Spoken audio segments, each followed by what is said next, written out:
There we go. That should be had quite a delay on that motherfucker. We're live. Weird ass delay and shit. Yeah, that's weird.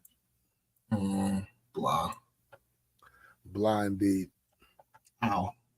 I was we're gonna talk about it when we do our weekly shit, but I was super pissed this week over some. This is malpractice as far as I'm concerned.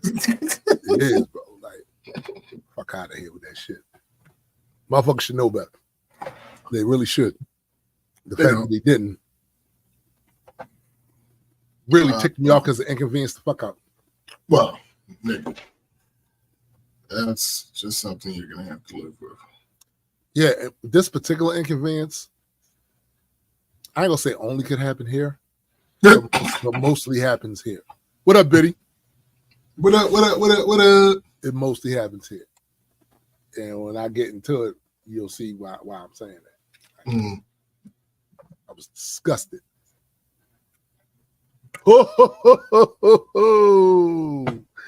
Listen, I want to know up front who went to see the Joker 2. Sean P. What up? I want to know who went to see it and what was your thoughts on it. I need to know that because I have a certain take on it, but I'm gonna wait till people see it before I give it on that whole experience. By the way, from the first movie to this new one, I have a certain take on it. People might disagree. I'm good with it though. I'm good with that. I'm good with the disagreements because I think I just happen to be right. So fine. Oh crap! Hold on. I'll be back. Hopefully, I have to. I don't know. He broke it. We about to find out. Oh yeah, he broke it. Look at him. You see that freeze frame, ladies and gentlemen? That freeze frame is the freeze frame of a man that broke something. He 100% broke something. Damn it. That look on his face actually looks like, we getting into Halloween season. It looks like the monster just came through the door. He's like, no! And then the freeze frame. It's like they wanted the audience that watches the movie to lean into their own imagination of what happened to them then. So it could be a conversation about whether or not he survived what took place. Or it's one of them scenes, oh yeah, he up out of here. Or it was one of them scenes where like they do the freeze and then instead of showing you what actually happens to the protagonist, like text scrolls up and it gives you a bit of narrative and exposition about what happened. That's what it looked like to me. He broke it. Now, why do I find that amusing? Because that's his favorite phrase. Let anything happen. Let a bird knock an antenna down and cause somehow my internet situation to get shaky as fuck. What up, free thinker? He will be like, you broke it. And that is what happened. I can't hear you. Yeah, you're in an alternate universe? That's crazy. Oh, there we go. This nigga's in an alternate universe, y'all. You know what I'm saying? Well, so you obviously broke it. Well, no, I don't know yet. I can't give you that answer. I figured that would be if indeed it did break, that would be something that would be great for content on the show. Oh, I already made some content from it just when he was gone. I was like, that freeze frame was like we getting in the Halloween season. You was like, that's like the monster just came through the door. Just like, no, and then the freeze frame, or when it happens, they didn't want to show you what happened to the protagonist, So then some text scrolls up the screen, giving some exposition about, SBJ was never seen again. We don't know if he's dead or not or on the run. We just know. But what we do know is he was never seen again. Bro.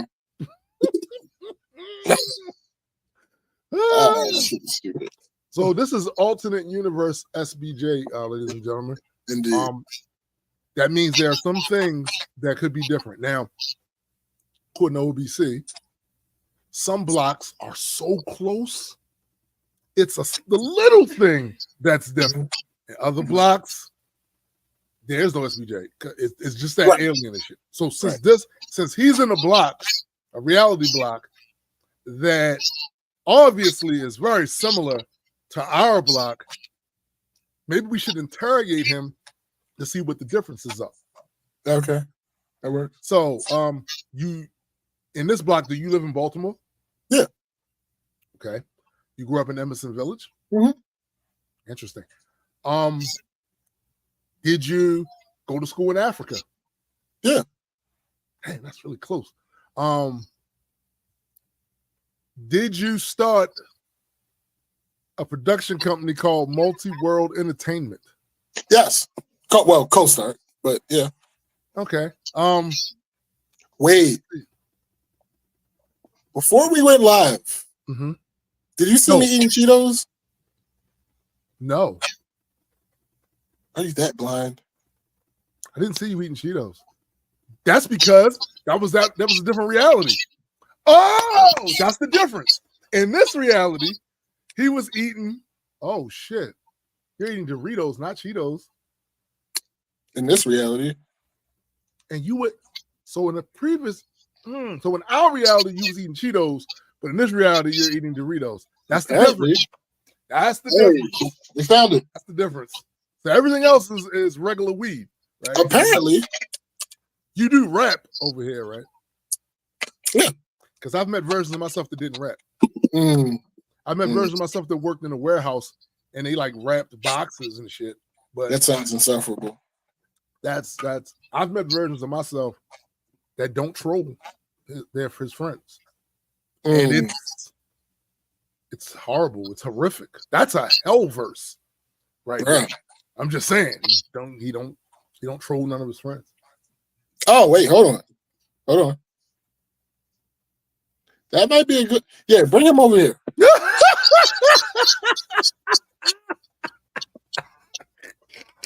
Send that one to my universe. Nah, man, you know what? That's hard. It was horrible. It was horrific.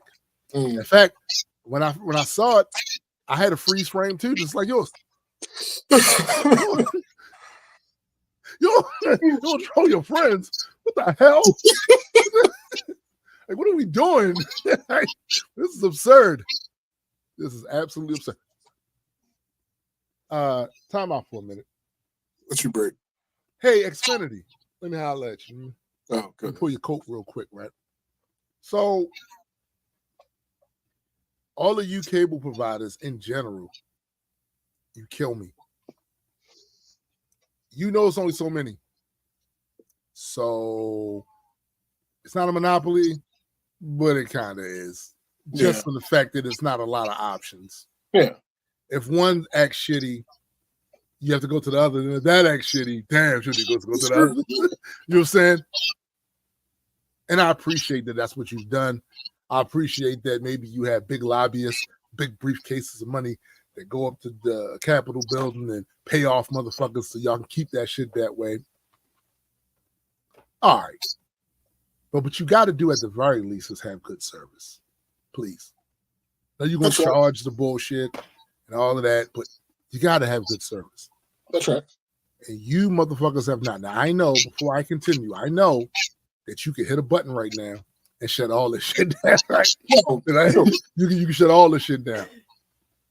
And you might be tempted to do that. But let me just let you know. Why is it like that?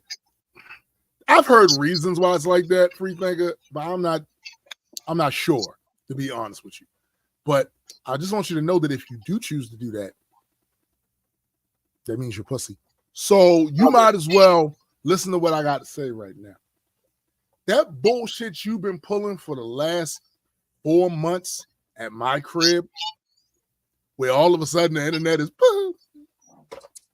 the signal was, and then I gotta go and call or go online to see, is there an outage? And there's no outage. I restarted. Hey, there's still a Chrissy. there's still a Chrissy in that alternate verse. Yeah, that's good to know. Good to know. What's up, sis? That's good to know. Like that bullshit you've been pulling for the past 4 months. Hated it. Right when I'm in the middle of making beats, and then you do that shit. Or when I'm playing a video game that requires me to be online, and you do that shit at a pivotal part of the game, that shit right there, I don't be appreciating that. So I'm here to announce officially today that we are starting Multi-World Cable Company. Huh? Look, that's an alternate. You over the alternate round. This is what we doing over here. This is what we doing over here, B. It's time for y'all to have some competition. Because this is some bullshit. We're done with that. Okay. Chrissy says Xfinity gives the, and we got them. We have literally the most powerful version. This should not be happening that often. Every day, and a lot of times at the same time of day. I gotta get a phone call from upstairs, my mother-in-law saying, or my daughter sit across from me.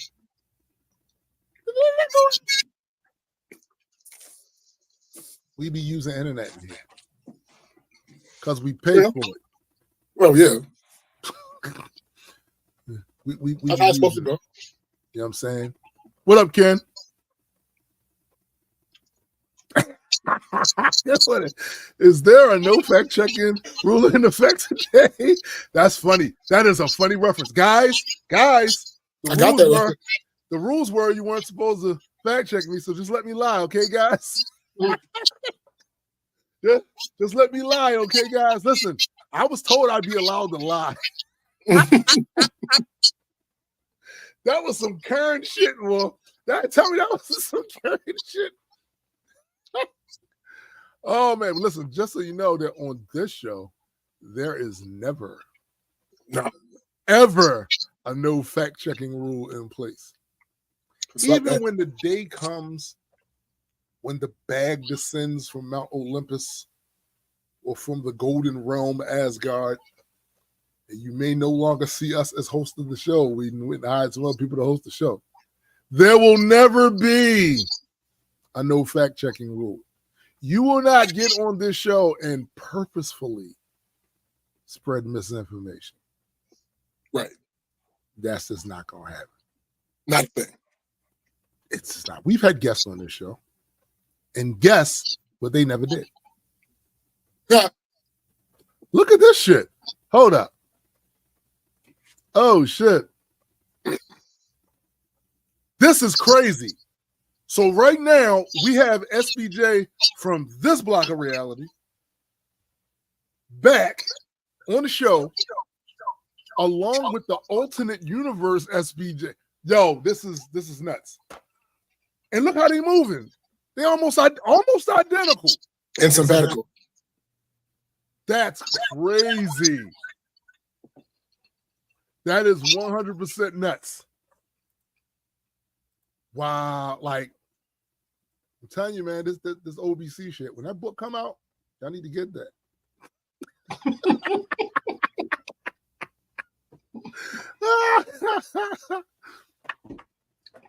Hey, y'all. Because it ain't really. Well, I got a cable. It's a cable right there. Okay, that's the thing, yes, but it ain't. Sure. Yeah, but it ain't. But she right though. You're not wrong. You know. I'm just saying. So apparently we lost the connection. Somehow it must have been interference with the existential tunnel. We have lost the SBJ from that alternate reality. But Odds are we might never see him again. He was eating Doritos, and now you over there eating actual breakfast and shit. Or is that second breakfast? See what time is it? It's 11:15. This motherfucker. That's right. He's eating Cheetos. Well, no, the Cheetos are long gone. I had them before we started. Ah, okay. All right. Got you. I don't think that's ever happened before on the show. What? I don't think any other show in the history of podcasts have ever tapped into an alternate reality. It's never happened. And this is why every Saturday you guys come to the Black Culture Geeks Saturday morning cartoon block, because you never know what's going to happen here. Never know. Anything can happen, except not getting fact checked. Well, I mean, anything can happen, except letting your heroes get away with that bullshit. Right? It's not happening here. It's just not. It's just not. Freethinker said there's a version of Tombstone that's a Muslim. That's true. See, that kind of got messed up though. Like, all right, so in this realm, I was a Muslim many years back. Mm-hmm. But there is a block that is a version of me that is still Islamic. It has to be. There's probably a block where I'm a pastor and shit. My dad was a pastor. His biological father was a pastor. I'm just saying. It's entirely possible. Mm-hmm. In fact, according to OBC, it's probable. I'm looking at this title, and it can only be about one. It can only be about one thing. I mean, if you can guess what it is, I mean, I don't think it's that obvious, but yeah. Well, who am I? I don't. I think it's fairly obvious. You know, the funny thing about it is, if it is, I'm not going to assume. If it is what I think it is about, I do have to say, this is the reason why you don't use your whole face. This is the reason why you don't leverage your credibility when stuff like this comes out. Nigga. This is why you don't do that. Because when you choose to act dumb and not know what a federal indictment is, right? Just for the sake of a motherfucker that either had slaps or he was friendly with you once or some other shit. Maybe went to his more normal party, right? Just because that was the case, you feel like you need to come out and say, hey, they're only messing with him because he was nasty. Okay. Exactly what happened. When you choose to corrupt the idea of being pro-black and mix that in with that means that we all of a sudden should be defending fucking criminals, rapists, abusers, and fucking gangsters who prey on their own community. There were black victims. You make yourself look really not just dumb. That's the problem. Looking dumb, I've looked dumb. Actually, I'm pretty sure most of the victims were black. Most of them were black. Okay. Exactly, Freethinker. Exactly. No. See, we talked about some of this last week. That ain't where my pro-blackness goes at. It don't go there. Nope. I'm not defending some degenerate just because we got similar melanin. Nah, nigga, nah. Not a thing. I don't care if he went and did his ancestry blood test DNA. We come from the same fucking tribe. You're a degenerate. Correct. You are a criminal degenerate. Those two things right there. Because you can be criminal, but depends on what you did. And I go, hey, we all fuck up time to time. Who am I to judge? You're a criminal degenerate. Mm-hmm. You abused and hurt other people. Mm-hmm. You took advantage of other people, and most of those people were black. You know where my pro-blackness goes? For them. For the people who were hurt by your ass. Yeah, because what we talking about otherwise? What are we talking about otherwise? Nothing else makes sense to me.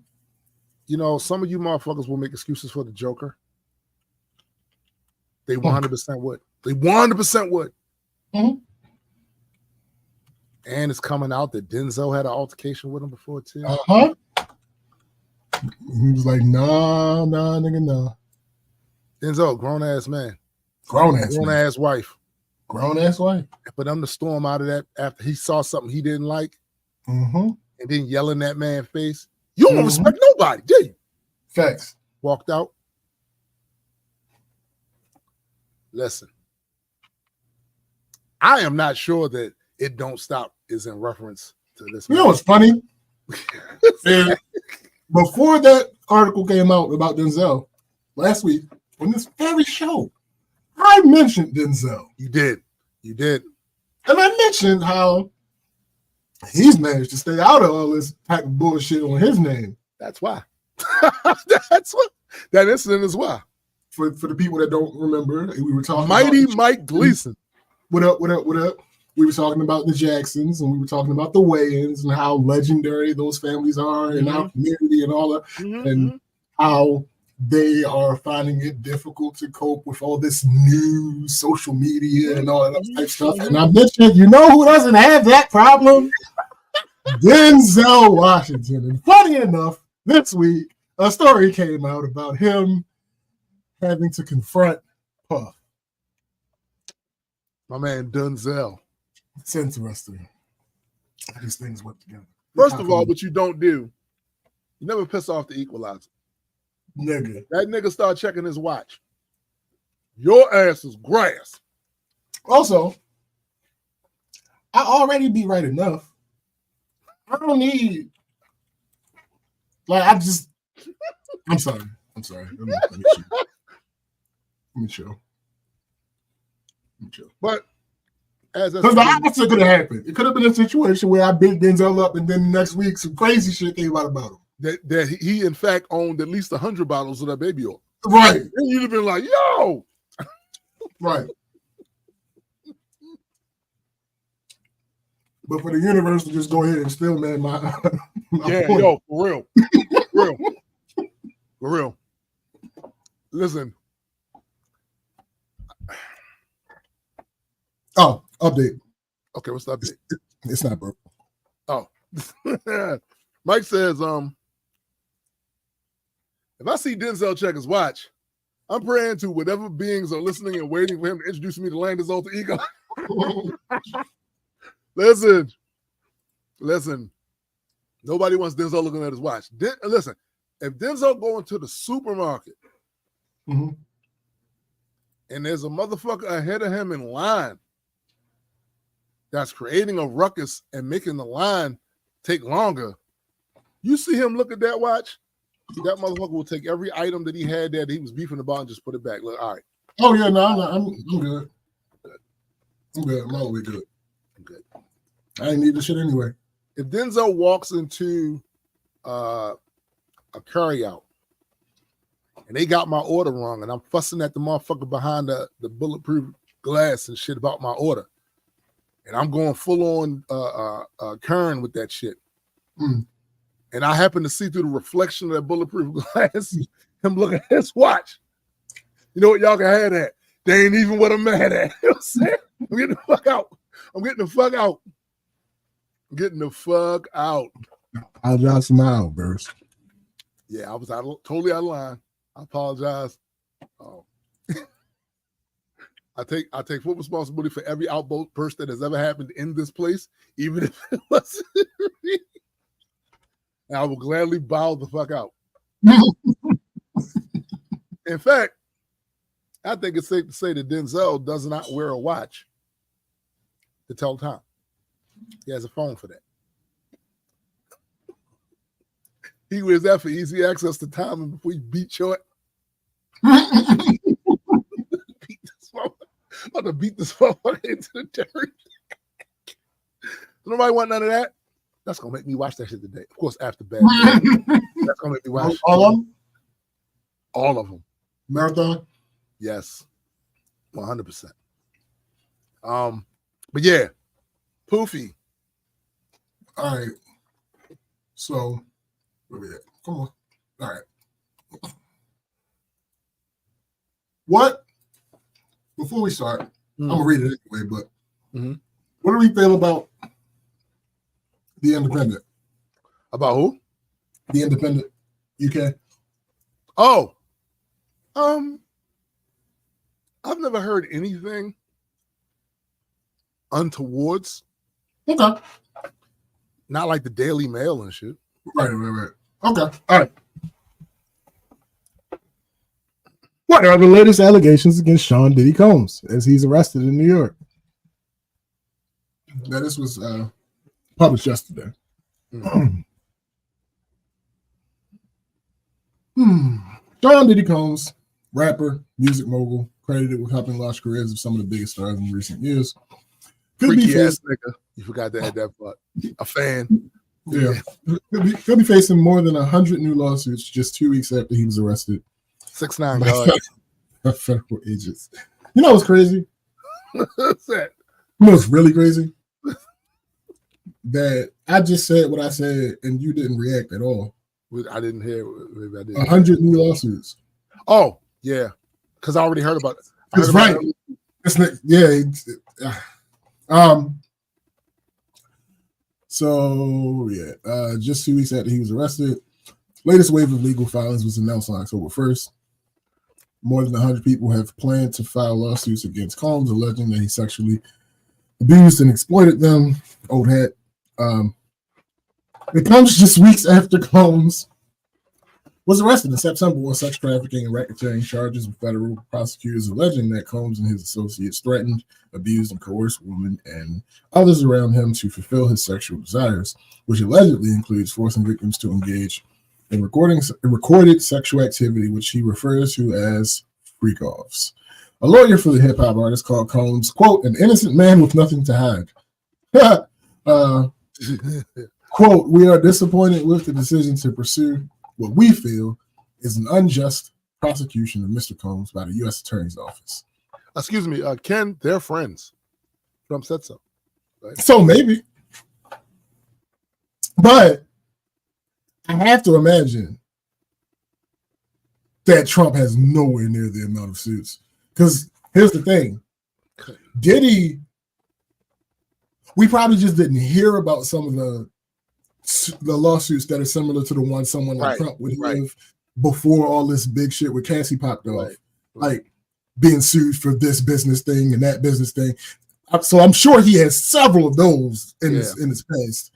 And then when you add in stuff like the shooting. Yeah. And other stuff like that. Yeah, so I think Diddy outpaces Trump by a pretty decent margin. By the amount, the sheer amount, I think Diddy got that one. Since his arrest, Combs twice did not been denied bail on the charges, despite offering his Miami mansion as collateral for $50 million. Judges cited that federal prosecutors described as a serious risk that Combs could intimidate witnesses. Combs is already appealing these bail denials. With the new judge seated, his lawyers will argue for bail a third time. Combs, formerly known as Puff Daddy, P. Diddy, and a host of other names, has undergone a myriad of reinventions since the start of his career, but has since entered a new and unwelcome era. Federal agents with U.S. Homeland Security raided two of the rappers' houses in Los Angeles and Miami on March 25th as part of that investigation and allegations brought against him. Music Mogul was also recently hit with a $100 million default judgment on September 9th over alleged sexual assault from the 1997 party against Derek Lee Cardello Smith. Another circuit court judge granted the award to Cardello Smith, an inmate who filed a lawsuit against Combs, accusing him of drugging and sexually assaulting him at a party 30 years ago. Combs, 54, has strongly denied all the allegations against him, even the ones that had come out later to be proven by a videotape. That's why that denial don't really help. Yeah, it don't do nothing for me. His attorneys have branded the lawsuits and their accusations as money grabs and baseless and sickening. You got one of those, right? He said he said all this before. Huh? He said all this before. And then he had to put out an apology video. Yeah. He said all this. Okay. Speaking of which, on May 17th, surveillance footage captured at a hotel in Los Angeles in March 2016 showed Diddy chasing his then girlfriend Cassie Ventura down the hallway before attacking her by the elevators. The following day, he shared an apology video on Instagram saying his behavior was, quote, inexcusable, and that he took, quote, full responsibility for his actions in the video. Did he though? Yeah. The slew of allegations and lawsuits against Combs date as far back as the 90s when he founded his own record label, Bad Boys. All the allegations against Sean Diddy Combs. Take a deep breath. Nigga. Gulp that shit in because, yeah. R&B singer Cassie, whose full name is Cassandra Ventura, filed a lawsuit in 2023 alleging that she was trafficked, raped, and beaten by Combs on many occasions over 10 years. Her lawsuit claimed that Combs brought the singer into his ostentatious, fast-paced, and drug-fueled lifestyle not long after she met him and signed her to his label in 2005 when she was just 19 and he was 37. Ventura said, "That's a great wrestler's name." Ostentatious. You stupid. Said that the pattern of abuse began as soon as the relationship started, and that as she was trying to end it in 2018, he forced himself into her Los Angeles home and raped her. We don't need to go over the rest of that. We've already gone over the Cassie one and ad nauseum. Derek Lee Cardello Smith. A lawsuit was filed by Derek Lee Cardello Smith, 51, an inmate who claims Combs drugged and sexually assaulted him at a party 30 years ago. On September 9th, he was awarded a $100 million default judgment after Combs failed to appear for a virtual hearing. All right, listen to me clearly. Yo! Here's the thing about this. Hidden money aside, because obviously we wouldn't know how much money is hidden. Facts. You're not a billionaire. Why are you throwing away $100 million? Because, nigga. No, nigga. Default judgment for failure to appear to a virtual case? Well, what you fail to realize is that at the time when that was happening, he was hosting one of his freak offs. And listen, it is very hard to get off. Put yourself away. Excuse me, no Diddy. It's very hard to get off. The lawsuit claims that Cardello Smith and Combs met while he was working at a Detroit area restaurant in 97. During a night of drinking and weed smoking, they reported. Wait a minute, they met at a restaurant? Yeah. So Diddy was pulling it. Okay, go ahead. I got you. He reportedly had sex with a group of women, according to the suit. Cardello Smith said he felt a man's hand, which he claims was Combs, touching him. The suit also alleges that Combs served him a spiked drink that caused him to pass out. When he woke up, Combs was having sex with a woman and allegedly said to him, "I did this to you too."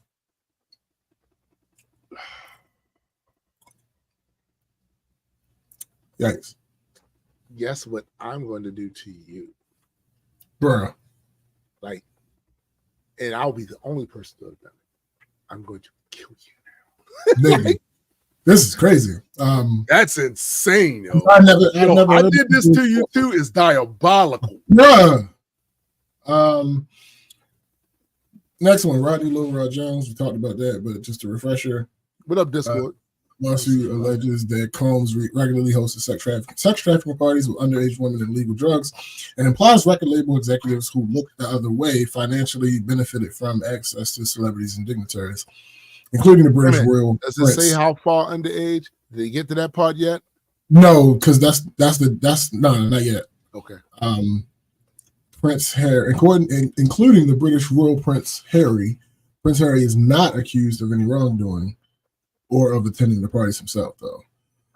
Combs' attorney told the LA Times that the lawsuit contains reckless name dropping about events that are pure fiction and simply did not occur. Okay.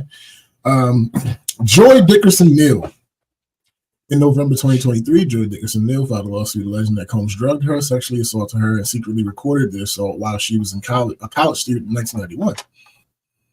She claimed that Combs pushed her to go to dinner with him, and she agreed reluctantly on January 3rd, 1991, which is when she alleged she was drugged, resulting in her being in a physical state where she could not independently stand or walk. The suit also claims he recorded the assault and showed it to other people. More women come forward. Since November, several more women have come forward with lawsuits in the 7th District of New York alleging that they were sexually assaulted by Combs. He was just being nasty, y'all. 2 of the women said they were teenagers at the time of the alleged assaults. Just being nasty.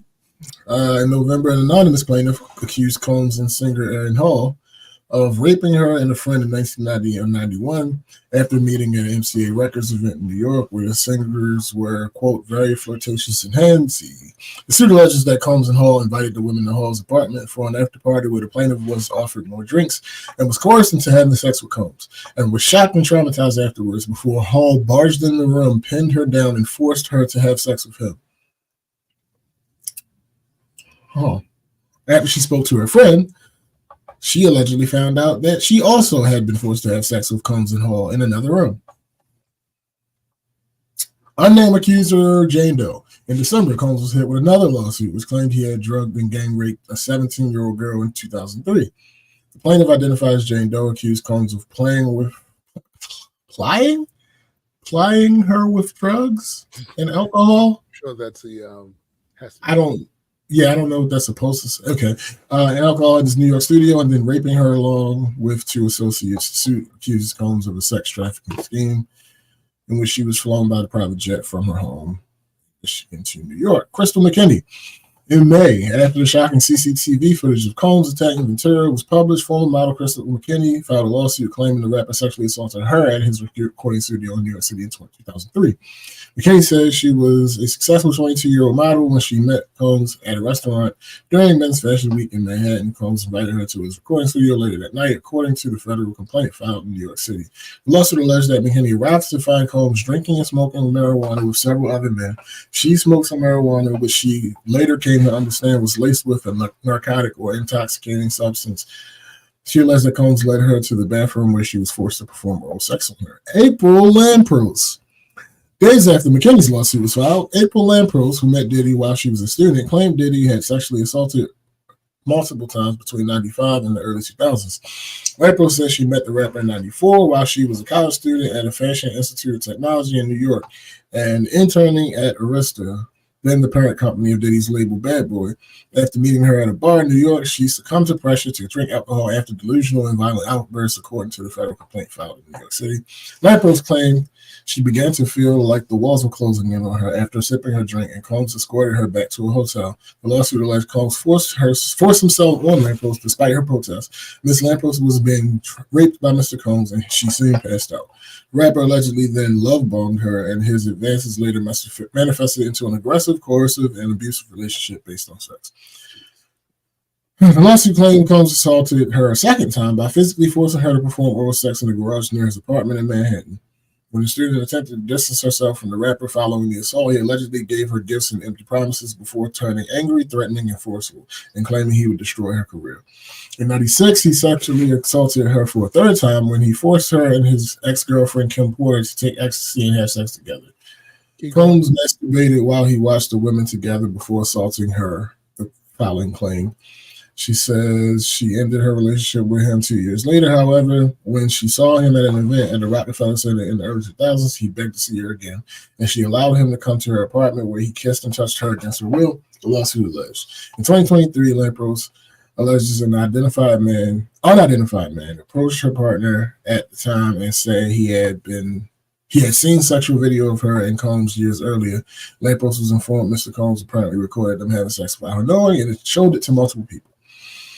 Dawn Richard.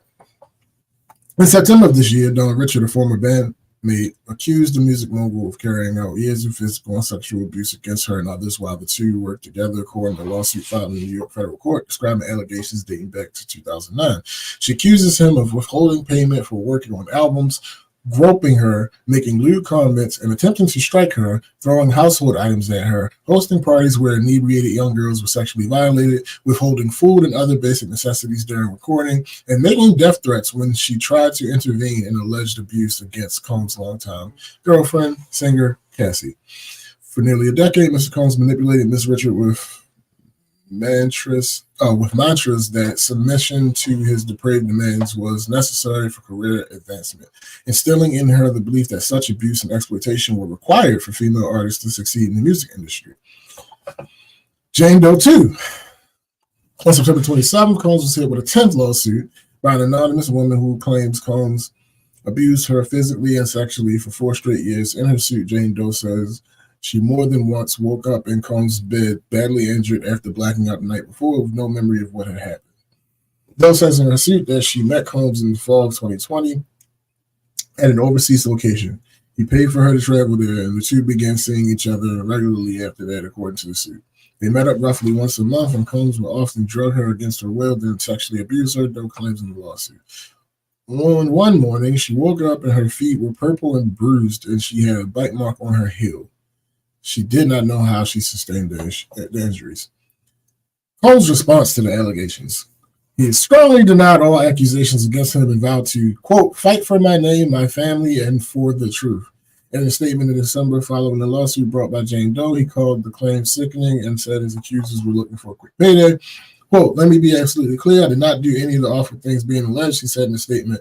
I will fight for my name, my family, and the truth. Combs' lawyer, Sean Hawley, branded the events described in the lawsuit as pure fiction. We have overwhelming, indisputable proof that his claims are complete lies.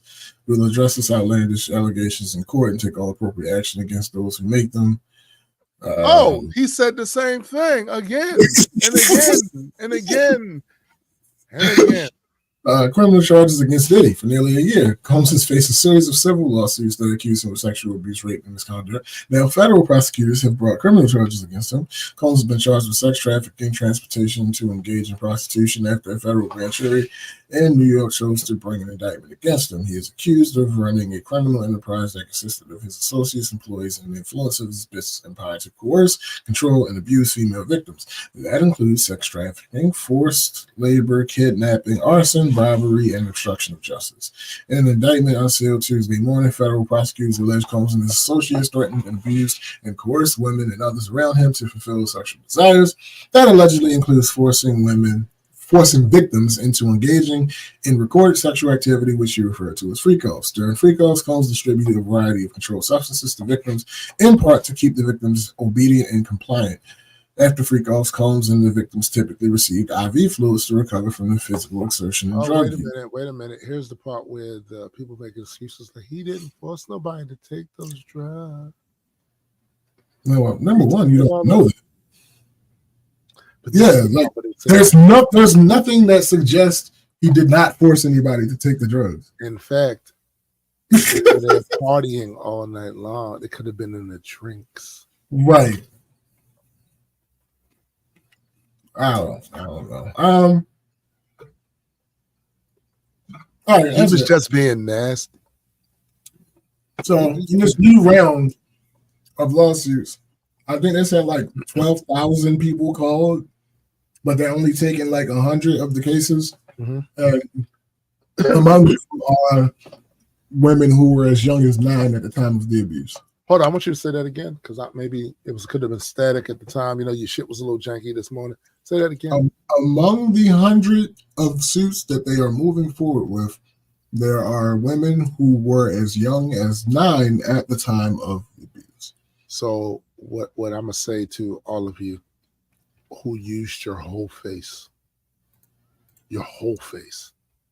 to run interference, to block them bullets. Take a look in the mirror today. This is the reason why you don't do that shit. Yeah. This is the reason why you don't do that shit.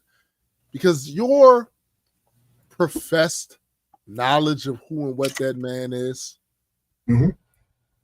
is very limited, as is all of ours. You may have been to a party. He may have slapped you a high five at an award show. Maybe he sent you a message. I like what you did there, Playboy. That was a great set. And all of a sudden, I just can't believe someone that was nice enough to give me a pat on the shoulders about a performance I did or an album I dropped would do something like that. Y'all look fucking dumb. So the only other thing that we can apply that to is you were there too. You were a fan. Freaky ass thing. You were a 6ix9ine god too. Or you've done things. Because there's no reason for you to put your credibility on the line. No reason to do that. Now, see, that I disagree with that, free thinker. I don't think a lot of this is naivete. Not even close. These people are in the music industry or the movie industry. Everybody knows what goes down. No bail. Because you see people talking about after this new round of 100 suits came up. People, this Diddy shit getting dark now. No, nigga, you was already dark. No, I don't want to hear that bullshit at all. It's not naivete. Like I'm telling you, a lot of the people that came up there and ran their face to try to protect this man have been in the industry for years. They know what the fuck goes on in the industry. They know what the fuck happens. I was never in the mainstream industry. I was just like in the underground circuit. I could tell you things about promoters and the shit they've done. You'd be like, what the fuck? That's on a small scale. Right. Nah, they know. They know. Oh, no. That makes sense. All right. No, not them. People who say, how can someone who gave me praise? Yeah. That's I agree with that. That's but these other motherfuckers, it's some other shit going on. It's some other, because you could have just shut the fuck up. You could have always just shut the fuck up. You could have just shut the fuck up. That option is always on the table. Literally, it's the first Miranda right to shut the fuck up. You have it says it right there in the legal text. You have the right to shut the fuck up. Yep. It's just worded. Like it's worded just like that. Exactly like that.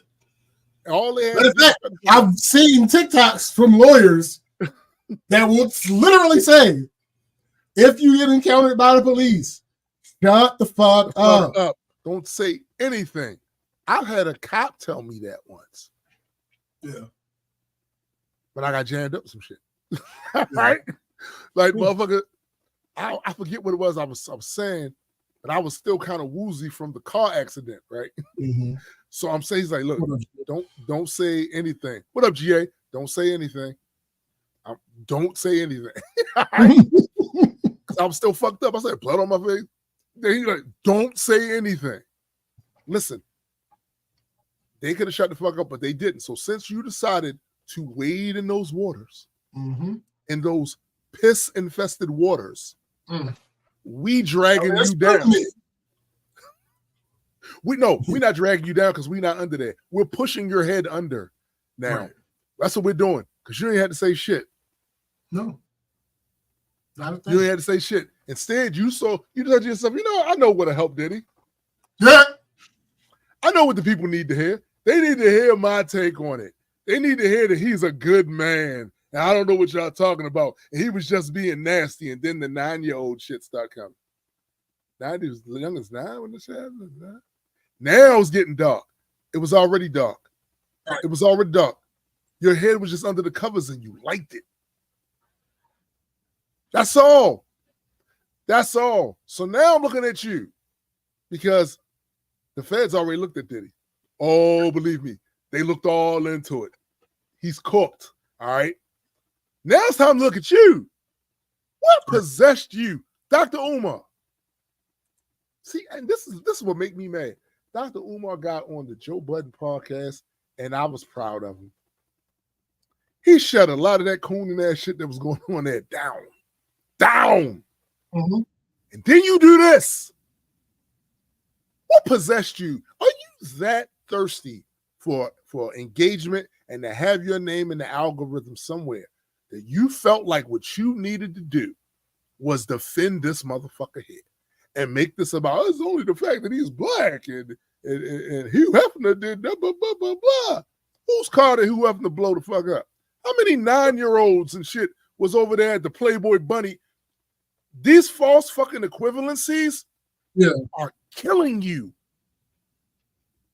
And I know that a lot of stuff you do online, you do just for that, clicks, for engagement, because you're working at the game. And I'm sure your justification is that way my larger message will cut through all the noise. But this ain't it, Chief. This ain't it. Because here's what I want from all of you motherfuckers who profess to be some sort of black leaders or black thought leaders or whatever. What I want for you is at least the perception of being somewhat more basic morality. Basic. I'm not asking you to be saint such and such or guru such. Basic morality. Here's basic morality. You don't throw no woman around and kick the shit out of her in the hotel room, in your bedroom, out in the street, at the playground, down by the creek. Nowhere.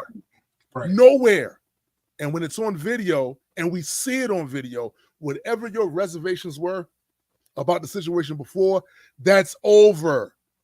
What I expect is when all this shit start coming out, those of you who are supposed to be black thought leaders who claim you relate to us because of one, melanin, two, because you came from the same places we came from, I'm expecting you to know what that means when the feds indict you.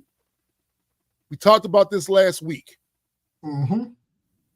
There ain't a single person here who grew up in the hood that didn't go shit when they found out somebody they was cool with got federally indicted. Because we all know what the fuck that means. They be putting up numbers. They put up big numbers, big convictions, 90% accuracy. So I don't want to hear none of that from y'all who then are trying to use some sort of moral basis along with your professed intelligence as a reason why you are a thought leader in the black community. No. And when you do that, your credibility's on the line. Right. So it don't matter the rest of the shit you did, because how could you have been so blind not to see that this is not what you want to jump into and try to defend this motherfucker? And if you're really honest, you know you don't have any more information about this shit than us. Right. You ain't no Puffy. Sure. So, unless you on one of them tapes, what you waiting in for? And if you are on one of those tapes, what you waiting in for? Shut the fuck up. Don't say shit. Shut the fuck They might recognize you without the kufi on and all that other shit. Right. Shut the fuck up. Like, what are we doing right now? No, this is the problem with the social media era, content creation era that we're in now. This is the problem. Y'all slaves to the algorithm. Y'all slaves to engagement. And I get it. In doses, that shit makes plenty of business sense, right? You're trying to get your shit seen. Because if you can get your shit seen by a whole bunch of eyes, you can possibly get sponsorships. This is still a capitalist society. Motherfuckers have a business. They're trying to do the best thing in the environment that they're in now in order to make business and make the bag. I get that. But there's a fucking line, at least with us. Yo, you know what?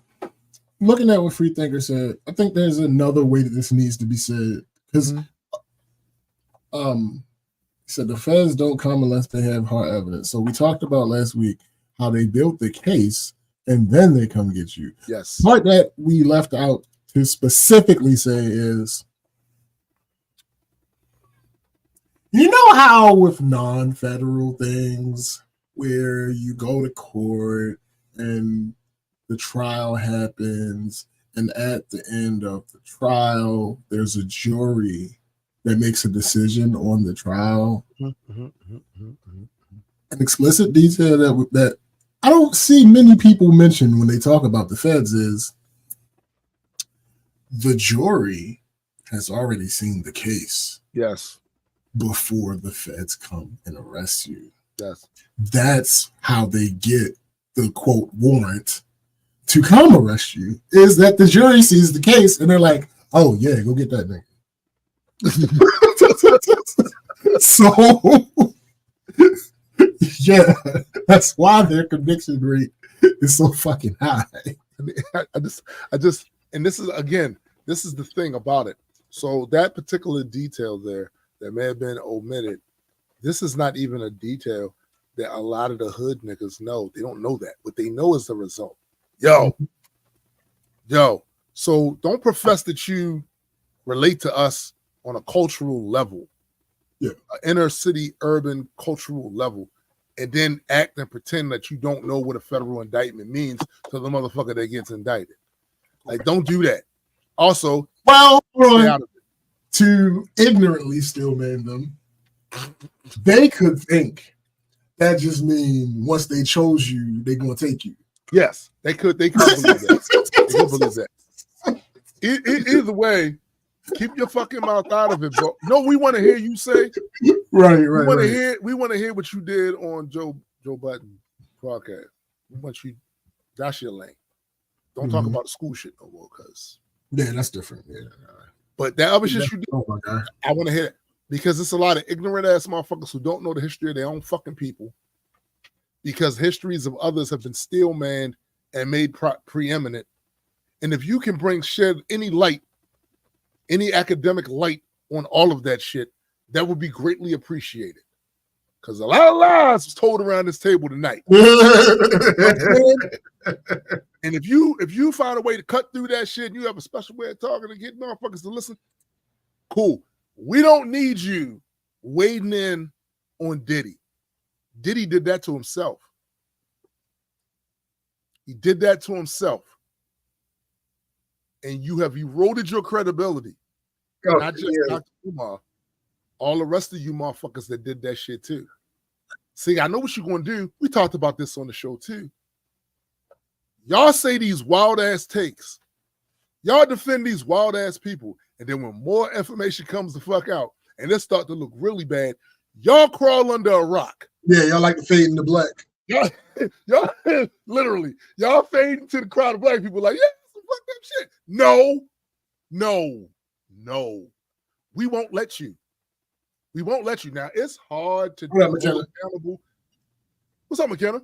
It's hard to hold accountable nameless, faceless Twitter accounts. Yeah. But you blue checkers and you motherfuckers who have celebrity, easy to hold you accountable. Easy. So watch who you defending. Watch who you running out there putting your whole credibility on the line for, because we're watching. If nobody else is watching, me and this nigga watching. We watching what you're doing. We see you. It's at a point with me with some of these motherfuckers, like, depending on who the fuck you are, that'll make me not fuck with your content. Oh, you did that dumbass shit? Especially depending on what your content's about. Like how? Look, Dr. Umar, I didn't follow your content. I saw some clips here and there, but I ain't follow it. The shit that I saw that you did that was most impressive to me was since you did on Joe Budden show. Talk to them niggas. You talk to them in their language, and you fucked them up. Right. I have some very loose connections with Dr. Umar and my family because Dr. Umar used to be a member of the UNIA, the one in D.C., which is the same one my mother-in-law, my wife, my son, and myself was a part of. Mm-hmm. This was well before I got there, but he was part of that Marcus Garvey tradition, right? Mm-hmm. He was there. We don't want to hear you do any of the shit you're doing right now. But it's too late. Mm-hmm. You already did it. Mm-hmm. And this is exactly it. Umar be talking out the side of his face. Can he do? He do. Listen. And nothing made that more clearer than you doing what you did. Yo, stay out of it, B. Listen, these things about Diddy has been known and rumored and running around for years. If you ain't say nothing then, you ain't run to that man's defense then, I definitely don't want to see you doing that shit now because it's clout chasing. Yeah. It's to be in the algorithm. Mm-hmm. I don't want to hear that shit. I don't want to hear it. And now I don't want to hear nothing. Because you did that. See, it looked crazy when you see 9-year-old. Now all of a sudden, no. All that shit was crazy. All of it was crazy. That video, something the dude Ish of Joe Budden said, I 100% agree with. After you see the tape, everything's on the table. Yeah, facts. Everything's on the table. Everything. Everything. Not just the visual of it, right? Mm-hmm. The symbolic nature of it. He vehemently denied. Yeah. Vehemently. Yeah. And then the tape comes out, and you're like, yeah, such and such, I was in a dark time. No, nigga. Oh, no, it's a whole clown. It's a clown. It's a clown with full face of makeup, right? Full face makeup, long red rubber floppy feet, all of that. Everything on the table now, though, B. Like we saw the tape and we heard you vehemently deny the shit, talking about lawsuits and we gonna do this and we gonna do so. What we know is thou dost protest too much all the time for any reason. So if I say I was standing there on the corner of Baltimore Hilton, Diddy pulled up and he tied my shoelaces together when I wasn't looking. I got up and I slipped and fell and broke. He's going to vehemently deny that. I'm not even going to be able to know whether or not you're telling the truth or not. How could Diddy have been on that block in Baltimore and tied somebody's shoelaces together? Now I got to say he could have done it. He could have. It's possible. What up, Fabo? Yeah. It's possible. Yo, this is a fact. So many people live in really, really tiny cars. They do. Bro, they do. They do. So this is why you'll never see me and this nigga rush to defend, especially not a celebrity. I don't know. Listen, that industry is wild, B. That industry is wild. There's shit happening in that industry, in the entertainment industry, period, that is downright Luciferian. Yeah. All right. So I'm not putting past none of these niggas to do any fucking thing. None of them. And when it comes out, Fabo, never that.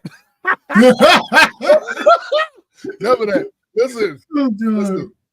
Like when shit comes out about these motherfuckers, at best, you should take a wait and see. At best, you should take a wait and see. So I had somebody at work, and I guess every now and then we take time to pat ourselves on the back. But oftentimes it's not to pat ourselves on the back. It's really to prove points that we make. So I'm fully capable of having a conversation with someone who, in good faith, is actually looking for answers because they don't believe it. She said to me, one of my coworkers, I was in at work, and I guess something popped up on their phone, and she was like, "James, how do you feel about this Diddy thing and this R. Kelly thing? I don't know." Hold on, did they start with the lip smack? Because that means that's skepticism. That's all skepticism. Like, what you think about? That's all skepticism. And I'm like, all right. First of all, they're two really good afternoon. They're two different things. They're two different things. This is before I heard about the 9-year-old, obviously. Yes. But I was like, first of all, they're two different things.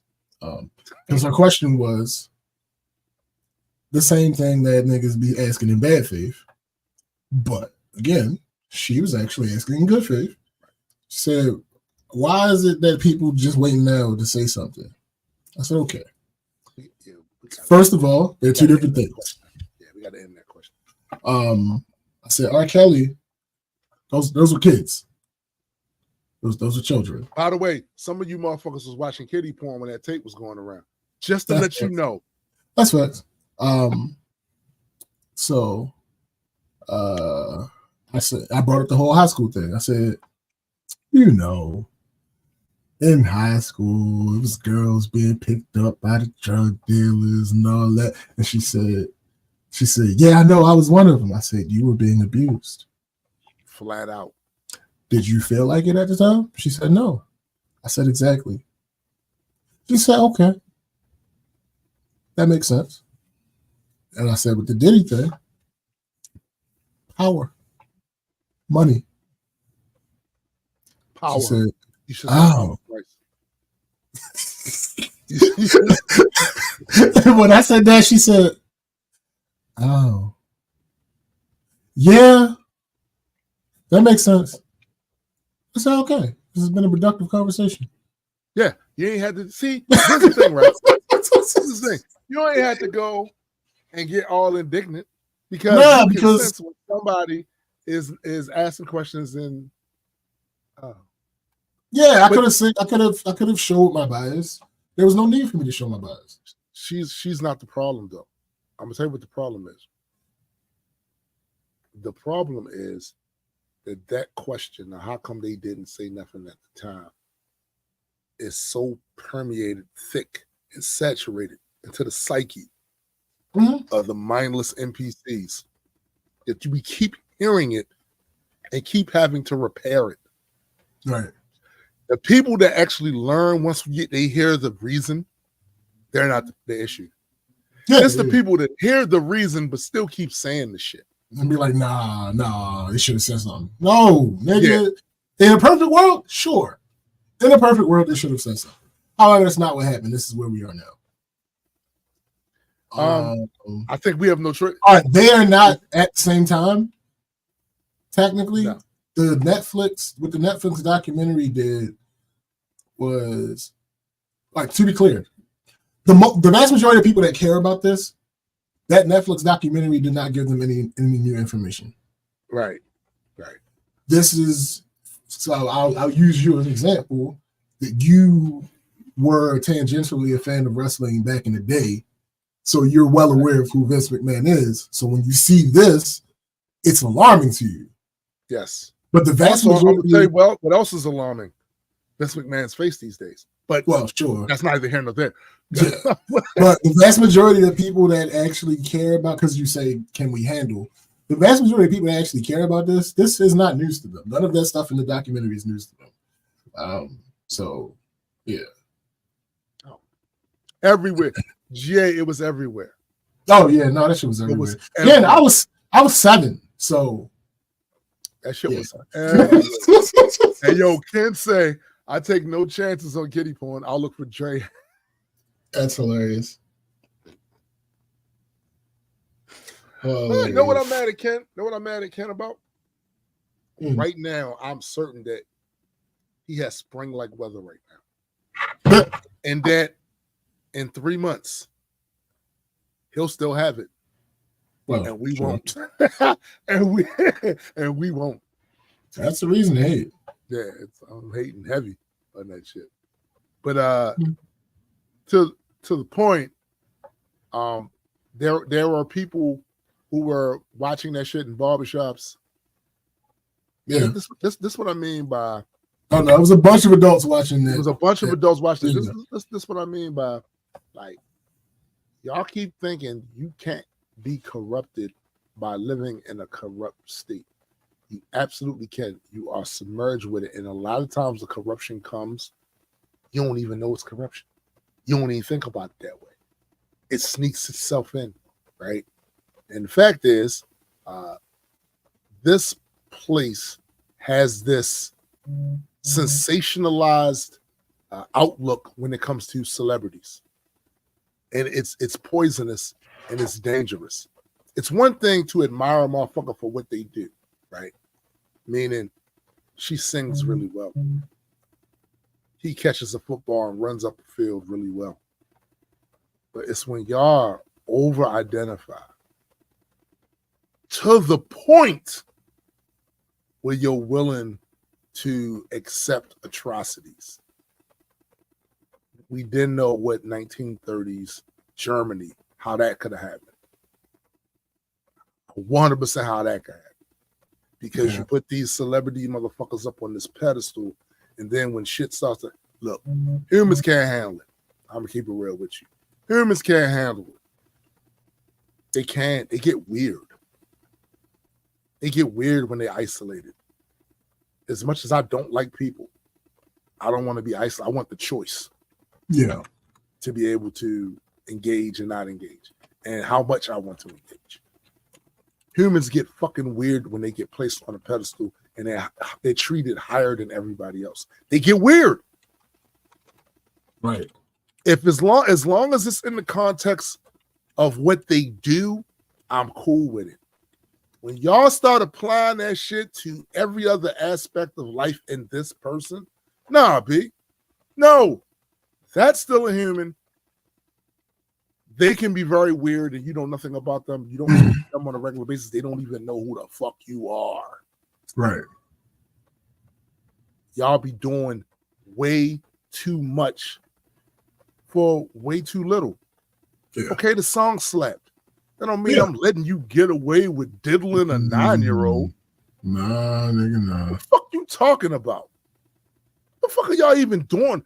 And by the way, this should not be controversial, but it is though, because you can tell just by how people have reacted to a lot of this shit. It's right now, it's controversial for me and this nigga to say, hey, yo, the song slapped, but he a piece of shit.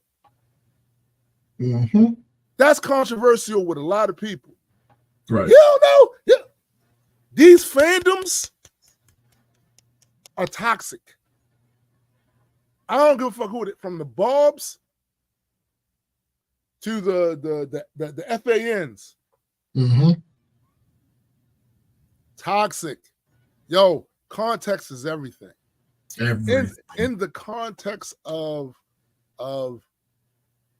reality,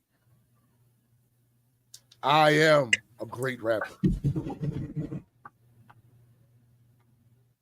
But outside of that, if you don't know me like that, you don't know what else I'm up to. Mm-hmm.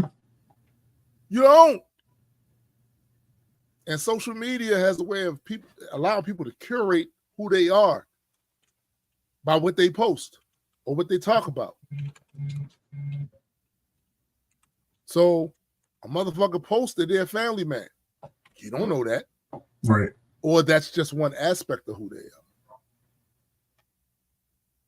And these people, anybody that won't tell you that, who is a celebrity, have any notoriety of any kind, that won't say to you, hey, guys, relax. I make some slaps. I'll be dunking the shit out that ball. But you don't know me. Thanks. This is not to say I'm doing anything untowards. I'm saying this for you. Let's keep it real. You don't know me. And the bigger the celebrity, the less you know about them. Yeah. I know that doesn't necessarily seem intuitive. Yeah. But they are far removed from what you do. That's what happened. Y'all got to chill with that.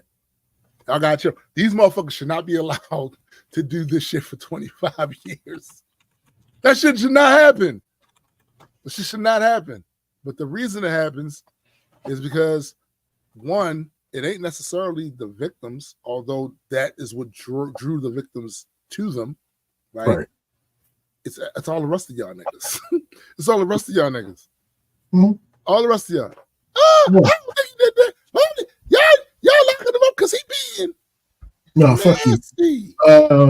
GA says, do y'all think Diddy going to make it to trial or did he death watch? I don't think the person that lived that free is going to do real time. Plus, if it's kids involved, so many things say to me, gonna. Yes, I 1000% believe it's going to make it to trial. Why is that? Because Pride is a motherfucker. Also,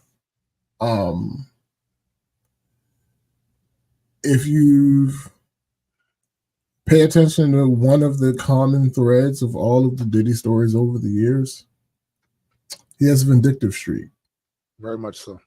He don't know who's spoken already, but he wants to. If you listen to the, if you listen to the statement by his lawyer about the trial, it says, "Oh yeah, we're 100% looking forward to the trial. So we're gonna talk about anybody else who was involved." Yeah, that part. He wants to get his chance to mention other names and all other shit. He wants to burn it all down and say shit like, this is so much bigger than Nino Brown. And then he gonna put all the blame on Hugh Hefner. The same way you niggas did. Same way you niggas did. Believe that he is going to make it to trial. Now, is it possible that shortly after the trial this happens? Maybe. Yeah, when that shit don't work out for him. Yeah, when it don't go his way, maybe. But he gonna stand in front of somebody and talk. He gonna go up there and gonna do that whole. See the light skinned brother over there from the bank. It was him. 1999. 1999. He was back there with me. He was back there with me. He got a mole on his left shoulder blade. You see this motherfucker right here that y'all gave all these awards to? He was at the party too. Mm-hmm. At least half of that baby oil he rubbed on my back. Fuck. Yeah, no. He really going to talk to somebody. He won his a few good men moment.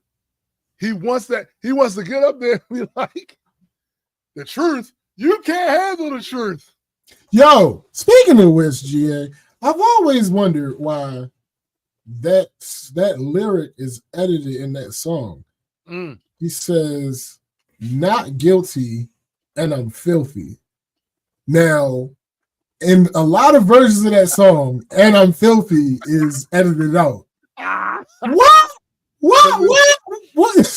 Because it was an admission. That's why. Because it's incriminating. It's incriminating, and it was incriminating then. I'm not guilty, and I'm filthy. Like what? Yo, so let's be clear about that for a second, because the words you use in rap sometimes is to rhyme, but that ain't all. Yeah. Also, he ain't write that. Well, He ain't write that, so somebody else know he's filthy, right? Some other motherfucker know he's filthy. Yo, dirty, a little bit bent. Gee, second video been trolling that nigga for decades. Listen. I've always wondered why that shit was edited out, yo. Filthy is a level. There's a level for unclean, folks. There's unclean, right? You're just not clean, right? There's this dirty, little tarnished. Filthy. I don't know how much higher on that scale you can get. Filthy? Filthy. Nigga. Filthy.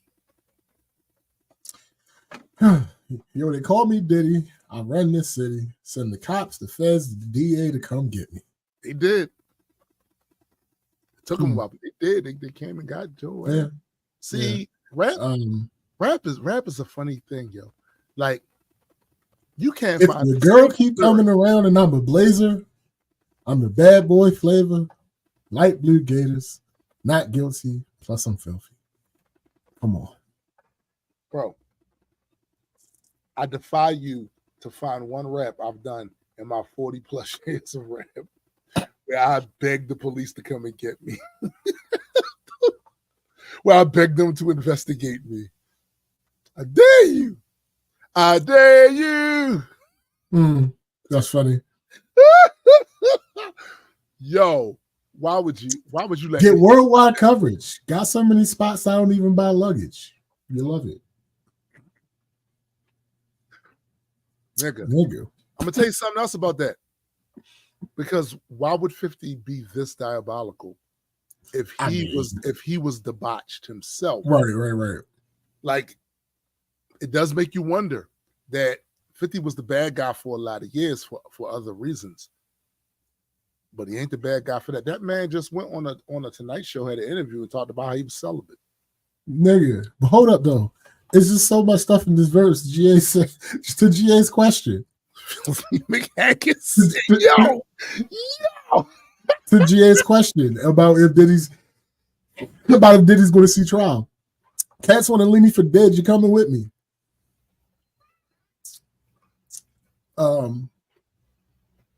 So yeah.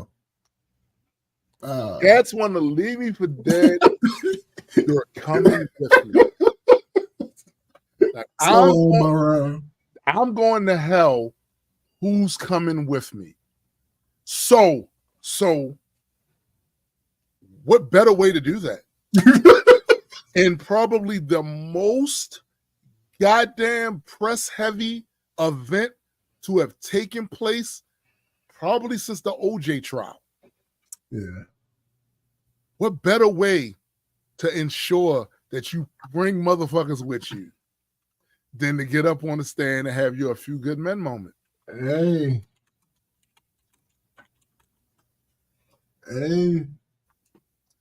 I'm just saying. What you say? Even though he didn't write it, he said it. Somebody that wrote it knew him. Listen, that makes me think about other Diddy songs now. Yep. I'm the definition of half man, half drugs.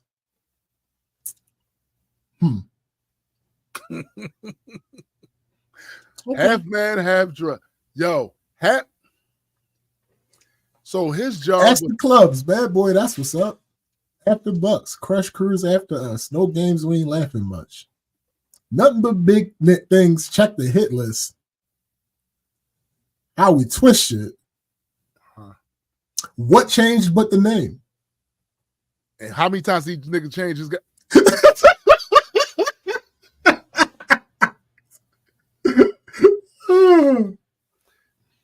So it don't stop, y'all. Don't stop. It don't. Like, he said that shit. And he said, take that, take that. You know what that could apply to? How many things in this situation that could apply to? Take that drug, take that, take that. Take this punch, take that, take that. Yeah. Take that glizzy, take that, take that. Take this baby oil, take that, take that. Yo! The powder made him do it this good? Hold on, what's sis say? Believe them when they tell you, yo! Yo!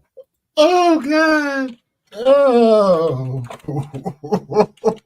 This is one of the cases. This is one of the cases where, you know, when Jay-Z was like, don't believe you need more people. We don't need nobody else.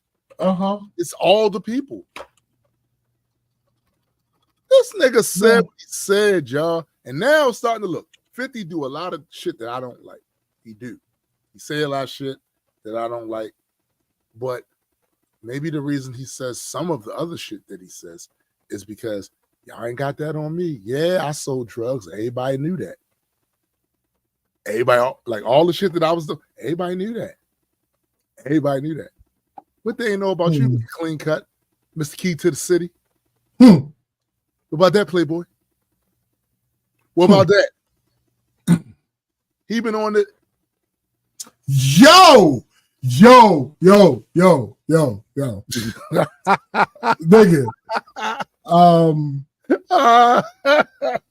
Yo. Yeah, no. That's one of the things out there being said. We didn't get no official confirmation, but yeah. I wouldn't be yo, sun don't shine forever, but as long as it's here, we might as well shine together. Better now than never. Pleasure. P. Diddy and the family, you know, do it better. Yeah, right. No matter what, we airtight. So when you hear something, make sure you hear it right. Don't make an ass out of yourself by singing music keeps you moving. What are you proving? You know that I'm 2 levels above you, baby. Hug me, baby. I'm gonna make you love me, baby. Talking crazy ain't gonna get you nothing but choke. And that jealousy is only gonna leave you broke. Okay. He said nobody shines more than when they doused up with baby oil. You stupid. He's talking about we gonna shine together. That means y'all gonna bump uglies while y'all just soaked in baby oil. This is listen. Unfortunate. It is an unfortunate turn of events. Listen, look. They always go out of their way to make you feel like you're a brokey. They're on the yachts laughing at you. They're in the boardroom laughing at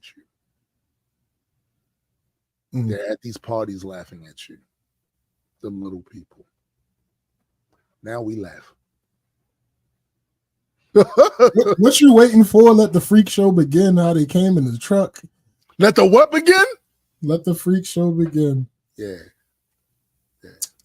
A lot. Yeah. Be careful with y'all, right, man? Well, I mean, writer, listen, you all you writers out there.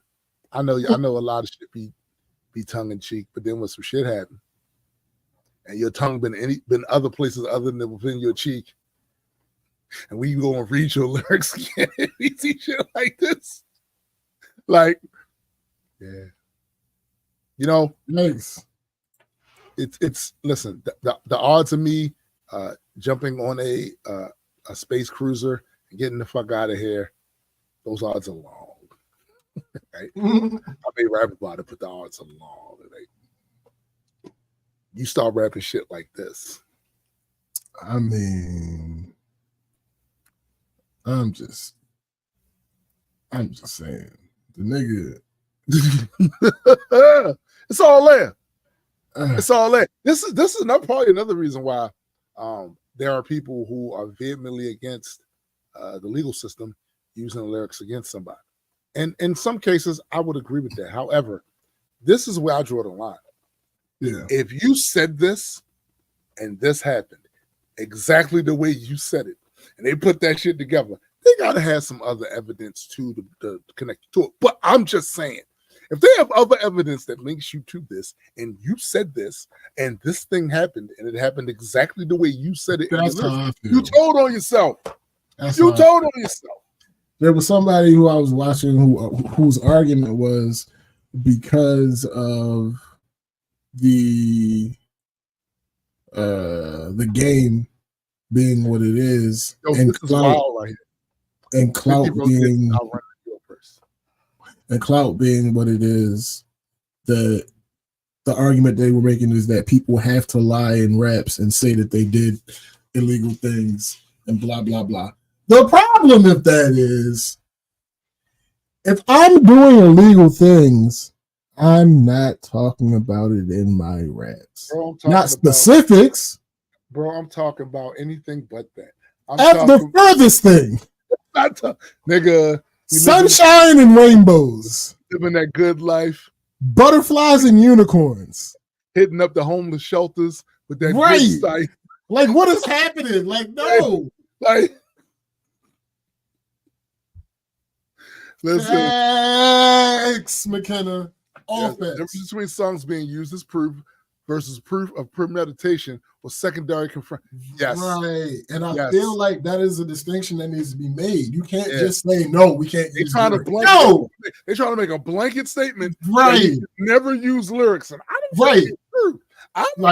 And they were using drill as the example. Nigga, in some drill songs, the niggas say the nigga's name. They're literally like, what are we talking about? They smoking on the motherfuckers. Come on, right?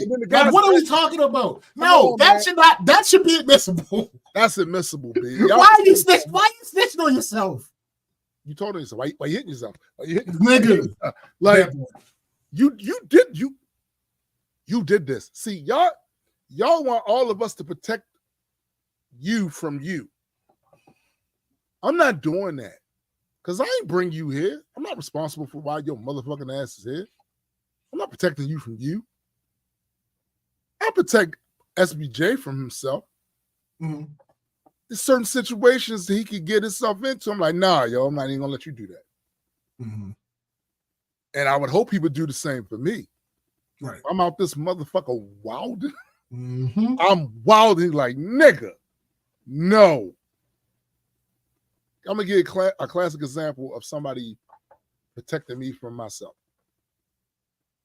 We went to KFC. This is years ago. We out Route 40. We went to KFC. Motherfucker fucked our order up. And then tried to talk shit. You can't do both, sir. You can't fuck our order up after taking our money and then talk shit. Right. So in the process of them talking that shit, my hackles got raised. When my hackles got raised, Napalm's hackles got raised. So now it's looking real iffy for the rest of this man's night.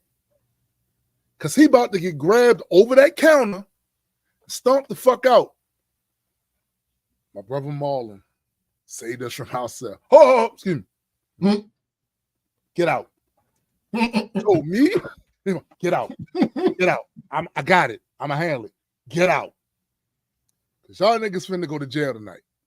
And that's exactly what was going to happen. Because at that point, it's irrational. But with money and food, we not, and then you talking shit, that's not, no. I had to say Sean Black for myself. Funny, because this is at a food place too. The common denominator. Shut up. Shut up. I had to say him for myself too. Not because the motherfucker behind the counter did anything wrong. They didn't do nothing wrong, but it was a situation that took place at the table between him and his, at the time, significant other. So it was already a little heated. And then he saw some things that he thought that wasn't really what it was. Motherfucker was just being polite. He was just being polite. But he was already in it. Come on, yo, no. No. Get your hands off that man. No. So I want somebody to protect me from myself, but some shit we can't protect you from. Playboy, you want to talk about it? You want to admit to it on the motherfucking song? And you're gonna let a man set you up because it's wild. 50 wrote I Run New York. That verse, that's wild. That's wild. That's wild. Nigga. Why 50 so comfortable saying this shit? Because he knew. He saw it back there. Oh, you be doing that. You be doing that? I got you the nigga with the I got yours. Bruh. Nigga, what if he put in, if he had put in a line about baby oil, it'd have been over.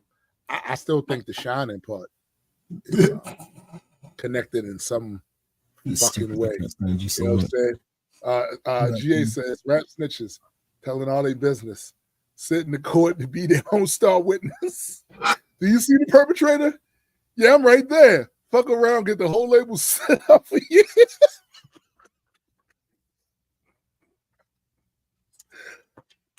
Nigga.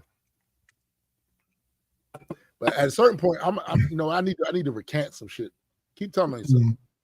Yeah. No, accountability has to be a part of this. Like, keep going. Like, there's something to be said for people who get pressured by the label to put out certain music. Yes, absolutely. 100%. However, I promise you that nobody at the record label knows exactly who you killed and how you killed them, and is telling you to put that in the music. That's not happening. So I think it needs to be handled on a case-by-case basis. It does. It really does. And in the case where we can literally point to the evidence and your lyrics. Right. What do you want me to say, B? Like, what you want me to do? You want me to get some fucking protest going in your name? Go out there that you did this. You want me to go on social media and erode my credibility to defend you because you made some slaps. Like if Diddy wanted to sue Cole for putting hands on him, right? Cole has a song where he says, like, I never imagined my first rap fight would be with Puff. Yeah. Nigga, if Diddy wanted to sue you. No, yo. Put his hands on. Right. What they ain't tell you is he was kind of defending Kenny. Oh, yeah, no, it wasn't his fault, but still. Yeah. Y'all hungry niggas need to stay in the fucking house. Listen. Nah, y'all hungry niggas need to stay in the fucking house. That's what's going on. Listen. That's what's going on here. I hear you. Y'all hungry niggas with ADHD need to stay the fuck. Shut up, nigga.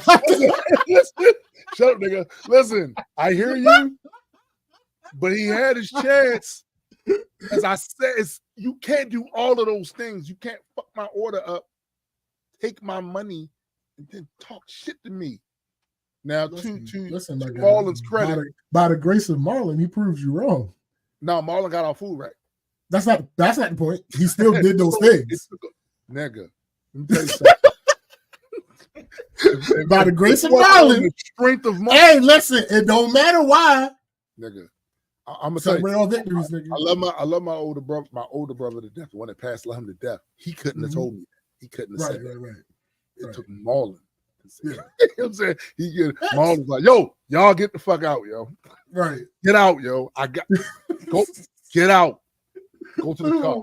I got it. Oh my God. I got it. Like, because it was looking at, shit is bad, right? When one nigga is over at the counter leaning like this and the other nigga walking over to the entrance of the right. Yo, it was bad. It was bad, bitch. You can't fuck my food up and take my money and talk shit and expect me not to get. Come on, pick one. Pick one. Oh, damn, y'all fucked your food up. All right, that's one. Right. Let me make this right. Let me make this right. You want a refund? You want me to get the order straight? Right. You can't then go, I fucked your order up, but it ain't all that. And also, yeah, you paid. So this is what you paid for. And that's not what I paid for. What was you talking about? Oh, and the decibels in your voice going up. Oh God. And your face got the whole defiant. That's not very public servant of you. Like you sitting here, this is your job to the customers, not that shit you doing right there. Mm-hmm. Now, I mean, truth be told, if I'm a rare moment of grace, it could have been a response to how we like, yo, this shit ain't right. It could have been a response to how we said that. Right. It could have been him feeling a little musty. Like, oh, like niggas talking musty to me. Niggas being kind of that wasn't polite. That wasn't, excuse me, sir. You got this wrong. That was, yo, something my shit. You could have been responding to that. I wonder. The problem though is 3 over 200-pound niggas in here. So you might want to, you know what? I fucked up because you did fuck up. You fucked up. Right? Sure. I ain't call you out your name.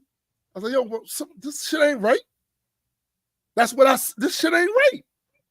And then you reacted to the way I said the shit ain't right. But you violated by not getting it right the first time. So yeah, I'm gonna respond like, yo. I mean, technically. I could have been like, excuse me, sir, barista. Excuse me. As I looked into as I peered into the bag, I noticed that my shit was cut him. That ain't enough though. Like what up, that bro? look, that taking the back look and the way you did that shit you was doing. Mm-hmm. All right. It's at least it's 2 village niggas and a Sandtown nigga in here. All right. So watch that. Like your tone is okay. All right. Let it firm. We're moving on.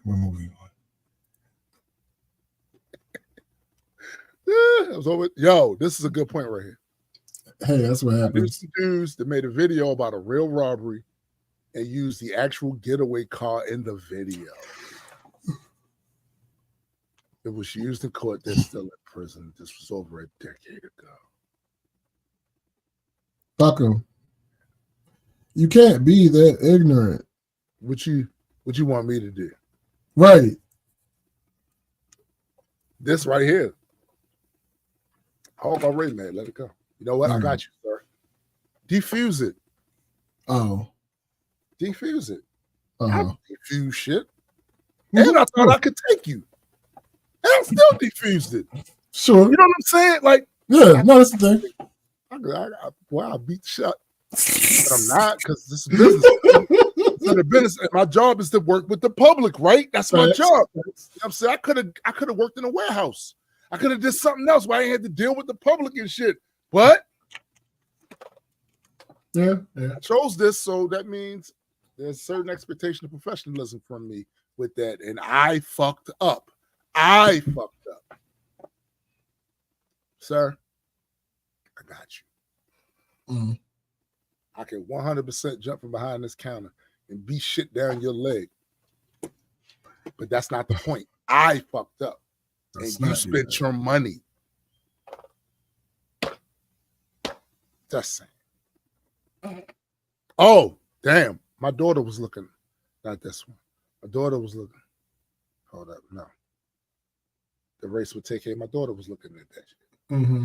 Yeah. My daughter was looking at that shit. Mm-hmm. Yeah, I saw that shit. Mm-hmm. Look how y'all cold, bro. Like, what are y'all doing, yo? Yo, my fam knows who the fuck you talk. It's the sound of removing. Yo, right. That's it. And that was Marlon. Marlon had known me since I was 11. You know what I'm saying? Like, no. Oh, this nigga hackles. Who the fuck this nigga talk? Get him out. Remove. It ain't too many niggas that could have did that shit. This nigga could do it. This nigga could 100% say, hey, yo, come on. No.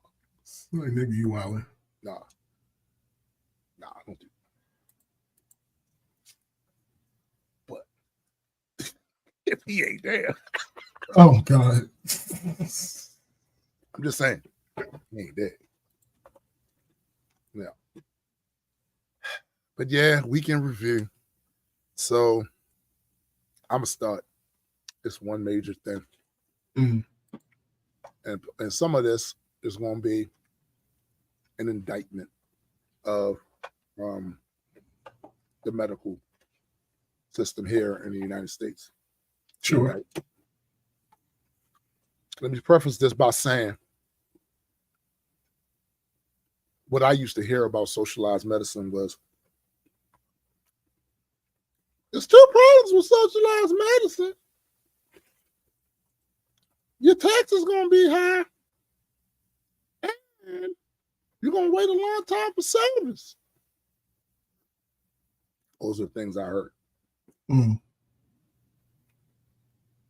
So I had a doctor's appointment this week. Shit I deal with. Doctor's appointment. That's something you got to deal with. You know what I'm saying? Already bad enough that this appointment was made a month in advance. They made me wait a month to see this specialist. A whole fucking... Hold them right here. I'll be right back. I don't understand why he doesn't just take care of the cats before we get up on this thing called the Black Culture Geeks podcast. It's almost as if that false sense of security that he keeps claiming that I've been longing into, he is actually the one. And the call is coming from inside the house. But yeah, the idea of taxes being higher kind of works out. I mean, technically they don't have to be.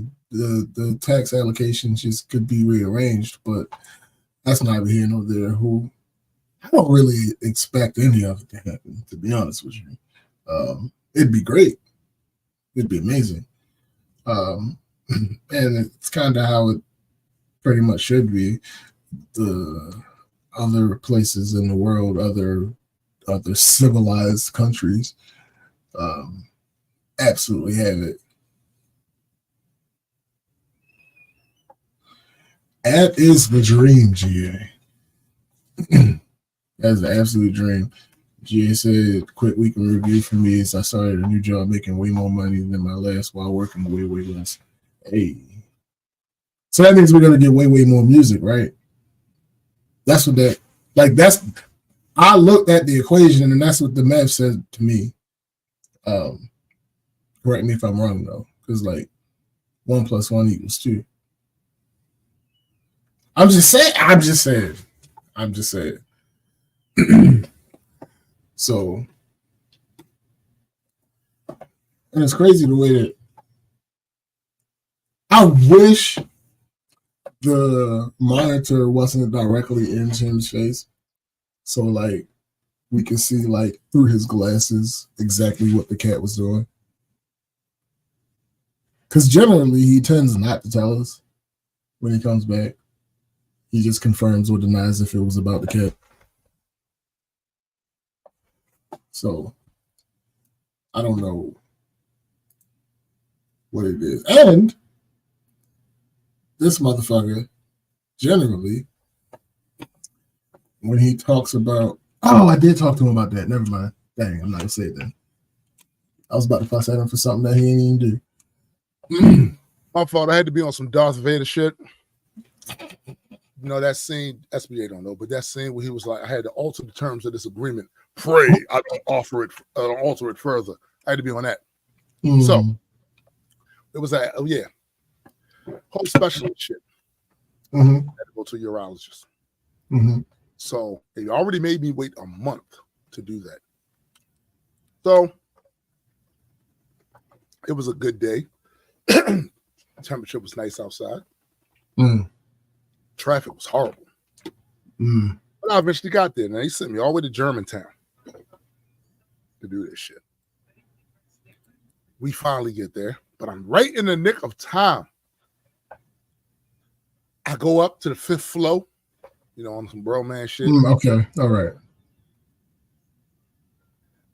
It looked weird. So I see a bunch of offices, right?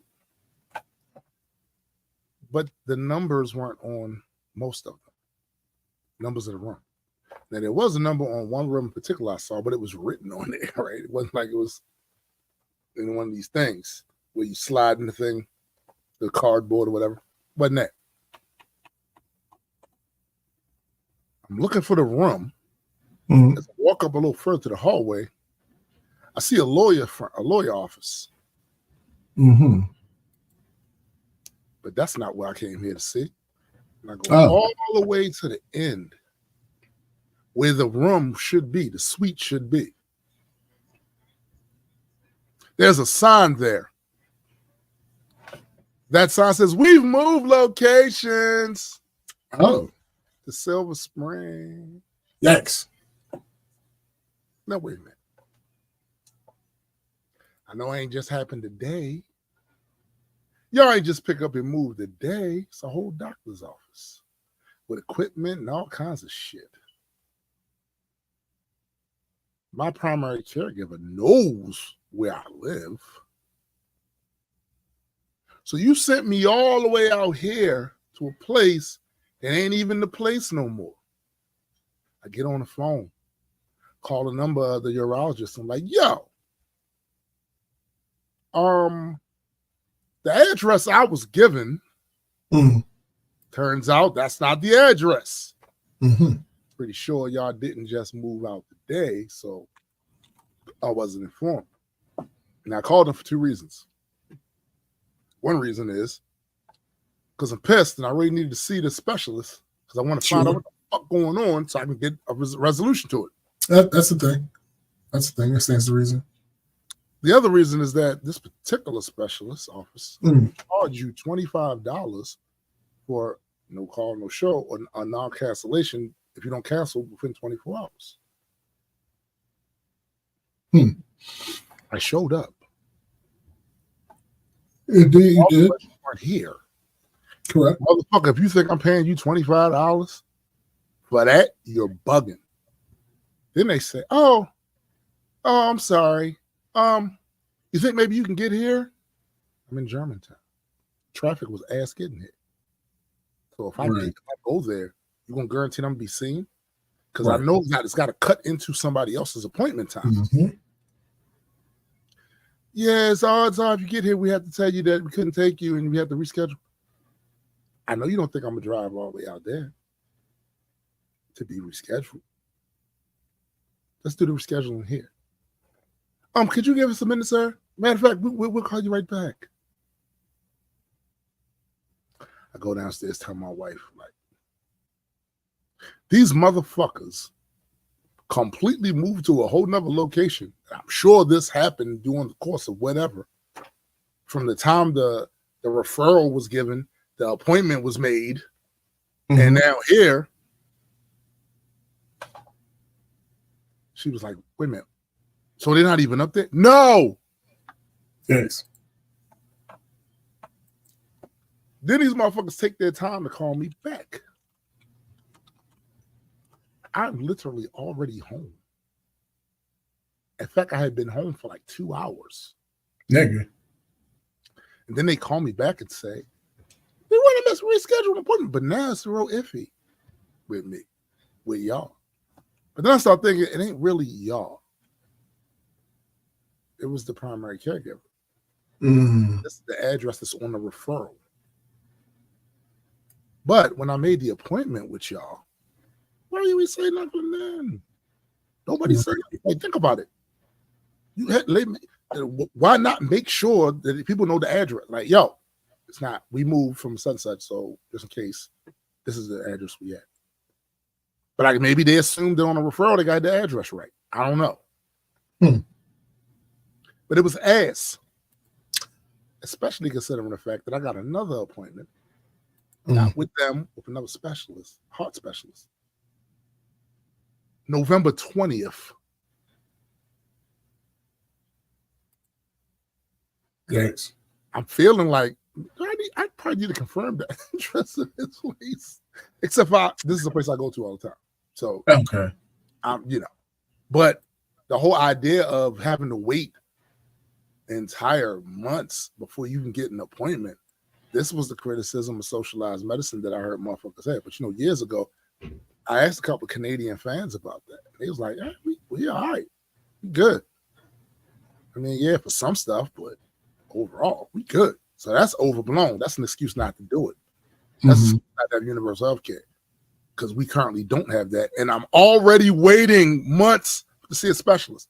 This in particular is a specialist. Now, what I'll say to you is this, without going into too much detail, you don't know what the fuck could be wrong with me that I need this, whatever you're doing, and it's waiting weeks. When it comes to the heart, you can't really play with that.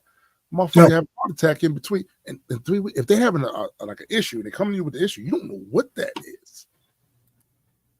They need whatever test this is to make sure they know what it is. So it might be something that they need to get fixed in a hurry, right? Making a motherfucker wait 2 months before they get seen about that is crazy. And that's in a medical system doesn't have universal health care. So all of the benefits that were supposed to be from us not having universal health care, I don't see how are we getting it? How are we getting it? And then on top of that, it costs a whole bunch of fucking money, depending on what your insurance is. Sure. Like when you had a couple of years ago, when you had that issue going on, how long did they make you wait to see a specialist?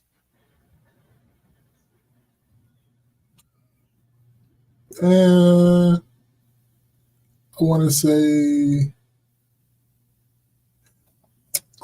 clarification. From the time I felt like I should have been going to see a specialist, from the time they referred the specialist, or like when? From the time you had made the appointment. Oh, it was only 2 weeks at the most. Okay. That's not actually horrible. Yeah. I mean, depending on what the situation is, it don't take 2 weeks for you to die. Like it was an endocrinologist. Yeah. Yeah. So I guess depending on what it is, I could see that. But if it's something that could be where it might need immediate. No, that should be the same week. Yeah.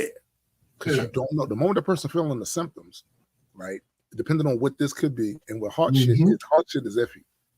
Heart shit is iffy. Because you can have an arrhythmia. You could just get it, and all of a sudden you start getting them little heart flutters or whatever, and it could just happen to you one day. This is literally what happened to my Uncle Edward when I was a little boy, and my cousins were little girls, because he had all girls. He went to work one day, and on his way to work on a bus stop, heart failed. Yeah. He probably had been having an arrhythmia or some shit going on, whatever. They even told my brother Marlon. My brother Marlon got a pacemaker recently. Like, you don't have to get it, but just know that one time can take you out. At one time, that one failure can take you out. So yeah, man, like, what the fuck? Mm-hmm. What the entire fuck? So this other place is out Silver Spring, what I'm due before. But now the appointment's for Tuesday, so I don't have to wait a bunch of days for the urologist, whatever, right? Mm-hmm. But I do want to go on Google Earth real quick, Google Maps and shit real quick to make sure you motherfuckers are still there and shit. No, facts. Even though it shouldn't be necessary, but I mean, at this point, I feel like everything's on the table. Everything's on the table, right? Yeah. But that overall was my week. Oh, okay. Yeah. All right. Let me see. It was a bunch of little stuff. Mm-hmm. A bunch of little stuff. Actually, I ain't gonna say a bunch. I don't know. So we I don't know if I brought this up already, but they was replacing our windows in the house. Oh yeah. So, yeah, the week finally come. Okay. The dude called me. It's funny enough, the dude called me Wednesday, and I was thinking he was calling me for a work issue, like something's wrong with his computer. Right. So when the phone rang and I looked at him like, oh man, what he do now? And he's like, James, you waiting for Windows? Now, for those who don't know, this nigga which nobody, which for those who don't know, which should be nobody, Windows is the name of Microsoft's operating system. So again, on top of the fact that is my job, IT, and I didn't know that he had anything to do with the window crew. Right. I'm like, my immediate answer is no. I'm like, what do you mean? And then I thought about it. I'm like, oh, yes. He was like, I thought we did yours. I'm like, no, I don't got new windows, nigga. I got these old crusty dusties. And he was like, all right, well, we'll come out tomorrow. See? I'm like, all right, we'll come out tomorrow. That was Wednesday. He was like, you a corner unit? So yes, I'm a corner unit. He said, okay, so it's gonna take 2 days. So again, a process that could have only taken 1 day. Right. He's like, oh, because I'm in the corner, we have 2 more windows than everybody else does. Right. He's like, yeah, it's gonna take another day. Like, all right, okay, cool. So I have no concept whatsoever on what the fuck replacing Windows is in general. Then on top of that, I have no concept of shut up. On top of that, I have no concept of how my company goes about replacing Windows. So what I did know was they come measure first, which they did a while ago. Right. And when the dude came, he was like, it's going to be like 6 weeks. I'm like, all right, cool. And then they apparently get a crew and send the crew out to go do the manual work. So 6 weeks though? Because they got to make this. There are reasons. I just don't know all of them, but there are reasons why it takes 6 weeks. But anyway, but I got no setup information, like what exactly I need to do or anything. So I'm like, all right, we got to put the cat in one of the rooms because clearly I don't want him fucking with them. Right. Don't want this nigga accidentally jumping out a window. Like that wouldn't be good. So Chrissy, like, all right, we're gonna put him in his room, and it says it's gonna take 2 days. So like, hopefully they would be able to do all the stuff outside of his room. I just saw a video on on Twitter where a cat did that dumbass shit, was out there on the windowsill, was jumping from different windows, and the person was yelling at him. Because they like windows. So, yeah, no. But they should take the stairs. Shut up. The idea was, all right, it's going to take y'all 2 days to do this. Leave the fucking room alone where he's in today. Mm-hmm. And then for the next day, we'll put him in a different room. Mm-hmm. How'd that work out for you? It didn't work at all. These motherfuckers, I don't know what, again, so I wasn't here at all. I didn't see them motherfuckers once. Chrissy works from home most of the week. Right. So I can't give you details. All I know is I come home and she tells me she had to move him from his room into our room. I come home. They hadn't done the window in his room.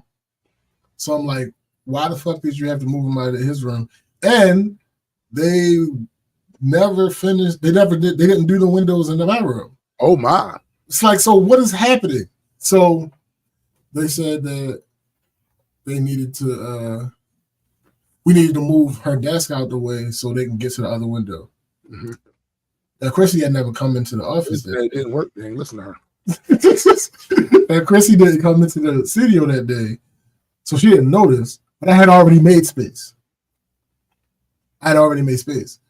So he's like, we was able to do the one window, we couldn't do the other one. So they did this window before that first day, mm-hmm. But the window over there, they didn't. They said they couldn't get to it. So I made even more fucking space, right? They were supposed to be able to do their job. They get here yesterday. Half of the crew had to go somewhere else for an emergency. So they're like, oh, we probably won't be able to finish today. That's weird. Right. They didn't do this fucking window. And they didn't do the other window. So we locked them in the bathroom the second day because we're thinking that they're going to finish our room. He probably mad as shit too. Like, why y'all locking me? No, the bathroom, he was cool. He was cool with the bathroom. So being locked in his room and locked out, no, he ain't like that shit. The bathroom, he seemed like he didn't really seem to have a bigger problem with the bathroom because he likes being in the bathroom. He likes the way the floor feels. And it also has a window. And they had already changed that window, so he had a fresh new window to look out of. When I came home and I opened the bathroom door, this nigga was just laying in the window, like chilling. I opened the door. Normally, if you have him locked up and you open the door, he bounds out. Screaming out. No. I opened the bathroom door. I looked in. He looked over. Yeah. So liking the bathroom is nasty work. Hey, listen. I can't explain it. He just looked at me. I said, "You good?" Now, all right. The door's open, so yeah. I just walked away. He stayed in there for a couple minutes. So the problem on top of also they found 2 snakes apparently in the basement. Hold up.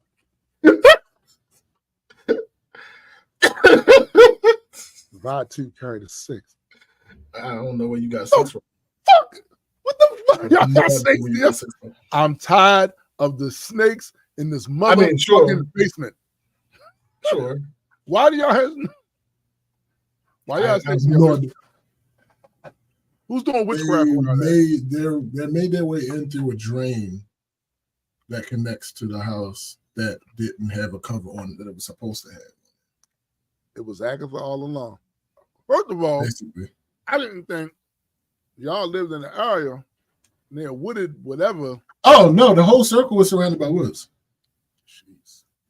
Yeah. The whole circle was surrounded by woods. Had 2 copperheads in his basement. I don't know what kind of snake. She ain't tell me. But this nigga had 2 one of them was dead already. Yeah, so when you had a dead boa constrictor and a live cobra okay. in your fucking basement. That's crazy.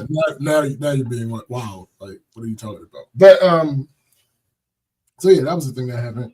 Did Chrissy know? Like, eventually? What do you mean? Did she know? Did she wild out? I'm saying, was she?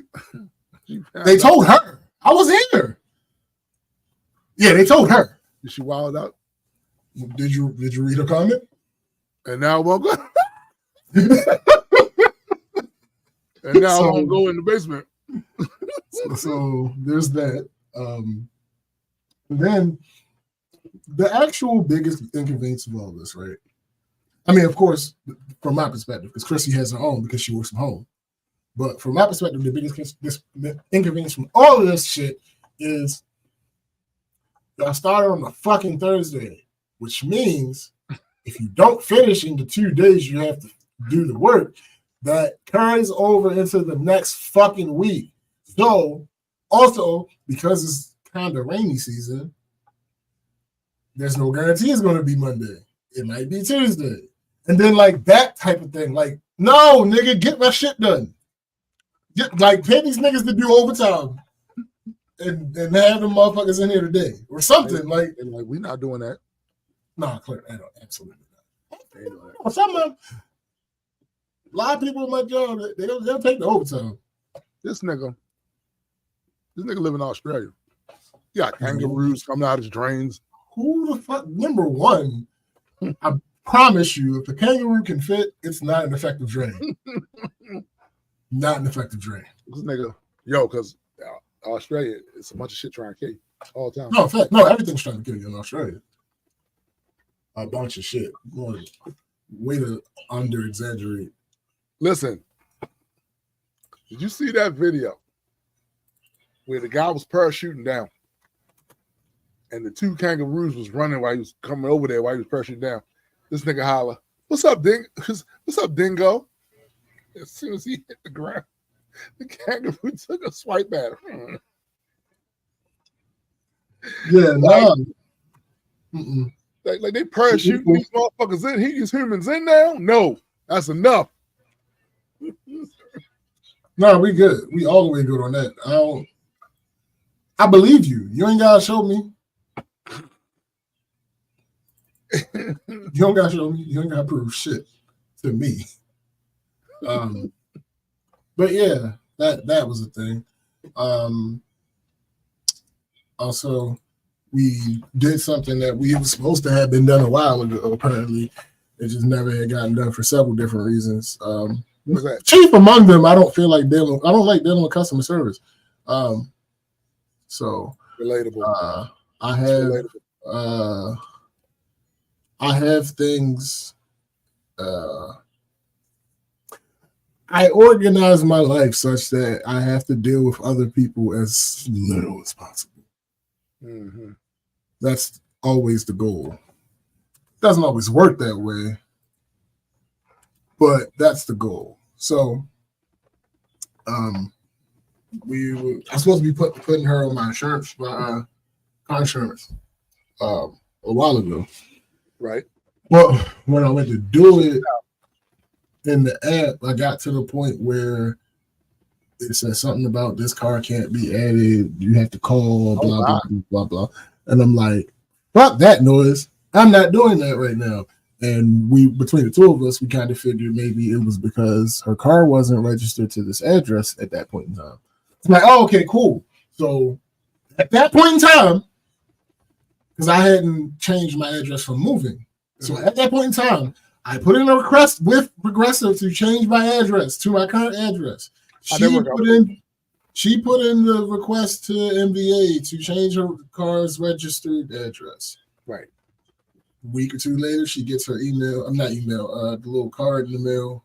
And I officially changed my shit with MBA. So I got my little card that you got carried around with your ID, because they're not giving you a new ID for that. They just go and give you the card with the ID. So I got the little card. I'm like, all right, bet. All this is taken care of. And then, like, time just kept passing. Niggas kept forgetting. So her policy was over this month. This coming month was the last month of her current policy. Oh. So it's like, all right, cool. And that shit was about to jump astronomically. So we was like, yeah, let's get you off of there. So I went back into the app to try to do it again and again. Gave me the same error. I'm like, fuck. So we ended up calling the motherfuckers.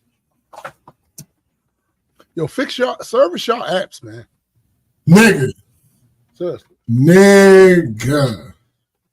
What are we talking about? Why are you so fucking terrible at your jobs? Yeah. Every single step of the way. All right, so first of all, of course, they started off with the robo joint. And me being who I am, when they asked me to tell them a little bit about what I was calling for, I said eat a dick. And eat a bag of baby dick. They said, we heard you, but we don't know how to process this request. And I'm like, they heard you. Tell me. That's what it said. It said, we heard you, but we don't know how to process this request. I'm like, all right, whatever. Let me get a quote. All right, what do you want to quote on? A vehicle. What kind of vehicle? Auto. Okay. We recognize your phone number. We know who you are. Can you verify your date of birth? Verify my date of birth. Okay, we're going to transfer you. First thing she asked me, can you verify your date of birth? Motherfucker! I just did this. And then sure enough, what's the phone number associated with the account? So what was the point of me doing all that shit? Like, what are we talking about? I don't understand. Anyway, and then she just kept getting a bunch of, like, saying a bunch of shit wrong or not understanding what the fuck I'm saying. Like, when she's asking me for the address. I give her the house number. I give her the street name. When it gets to the city part, I said, I've seen it some places where they say Woodlawn. I've seen it some places where they say Gwinoak. I've seen it some places where they just say Baltimore. So I don't know which one. But let's go with Baltimore, right? She says, okay, what's the city? Ma'am, I literally just explained this to you. What are you talking about? So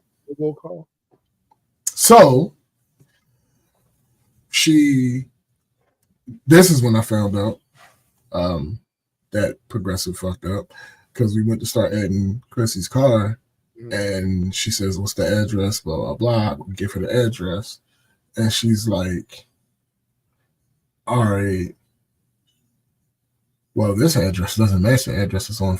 I'm like, wait, why? How is that possible? I changed this shit months ago. It's like, well, we'll add the car and then we'll go ahead and change the address. I'm like, cool, that's fine. So we added the car. It was some, what's the word I'm looking for? It was a reasonable amount, but it was a noticeable jump because you're adding a whole car, right? Yeah. So she gave me those numbers, and I'm like, yeah, that's about what I expected. So she's like, all right, now let's change this address. Now, so for those who don't know, your zip code has a lot to do with what your rate is when you're talking about car insurance. That shit is over-representative of what your rate is. Because, for instance, and none of y'all get this reference, but when I lived in Brooklyn, Maryland, technically, shut up. Technically, that's considered the county. Considered Glen Burnie. It is. But Brooklyn, Maryland, there's nothing county about that. So I was like, yeah, no, Discord is not about what the actual surroundings are. It is about, the solely geological version of gerrymandering, I guess. Because it's not about what the actual surroundings are where you live. It's literally what the number is. Because like I said, that place where I actually lived was not the sticks in any way, shape, or form. Yeah. Nah. That's hood adjacent. I literally got chased out of there. Man, Marlon, I had to pull a whammy on a motherfucker. It was too many of them. It was too many of them. Brooklyn get crazy, my guy. So, but my insurance was dumb cheap because all they look at is the fucking number, and the number was Glen Burnie. So I'm like, all right, cool. So when I moved back to the village, you would think so, Discord, and it probably is to a degree, right? But again, if the area you happen to live in is a quote bad area, but it's just a small part of the whole, right? Then yeah, that still would end up with that result that I ended up getting. Nigga, when I moved back to the village and I put the update to update my address, that shit skyrocketed. Yeah, I know. And I was like, this cannot stand. Yo, that's crime shit too. That's like motherfuckers getting car stolen and all that other shit. Absolutely. All that shit. Shit. I'm like, this shit cannot stand. Nigga, remember the other day I sent you that little random screenshot of Google Earth right around in the village. Thanks, the boys is out. The boys is out. Like, so shit crazy. When that happened, I did a thing that I can't admit to doing. And then the crazy thing about that though is living in my mother lives in the county.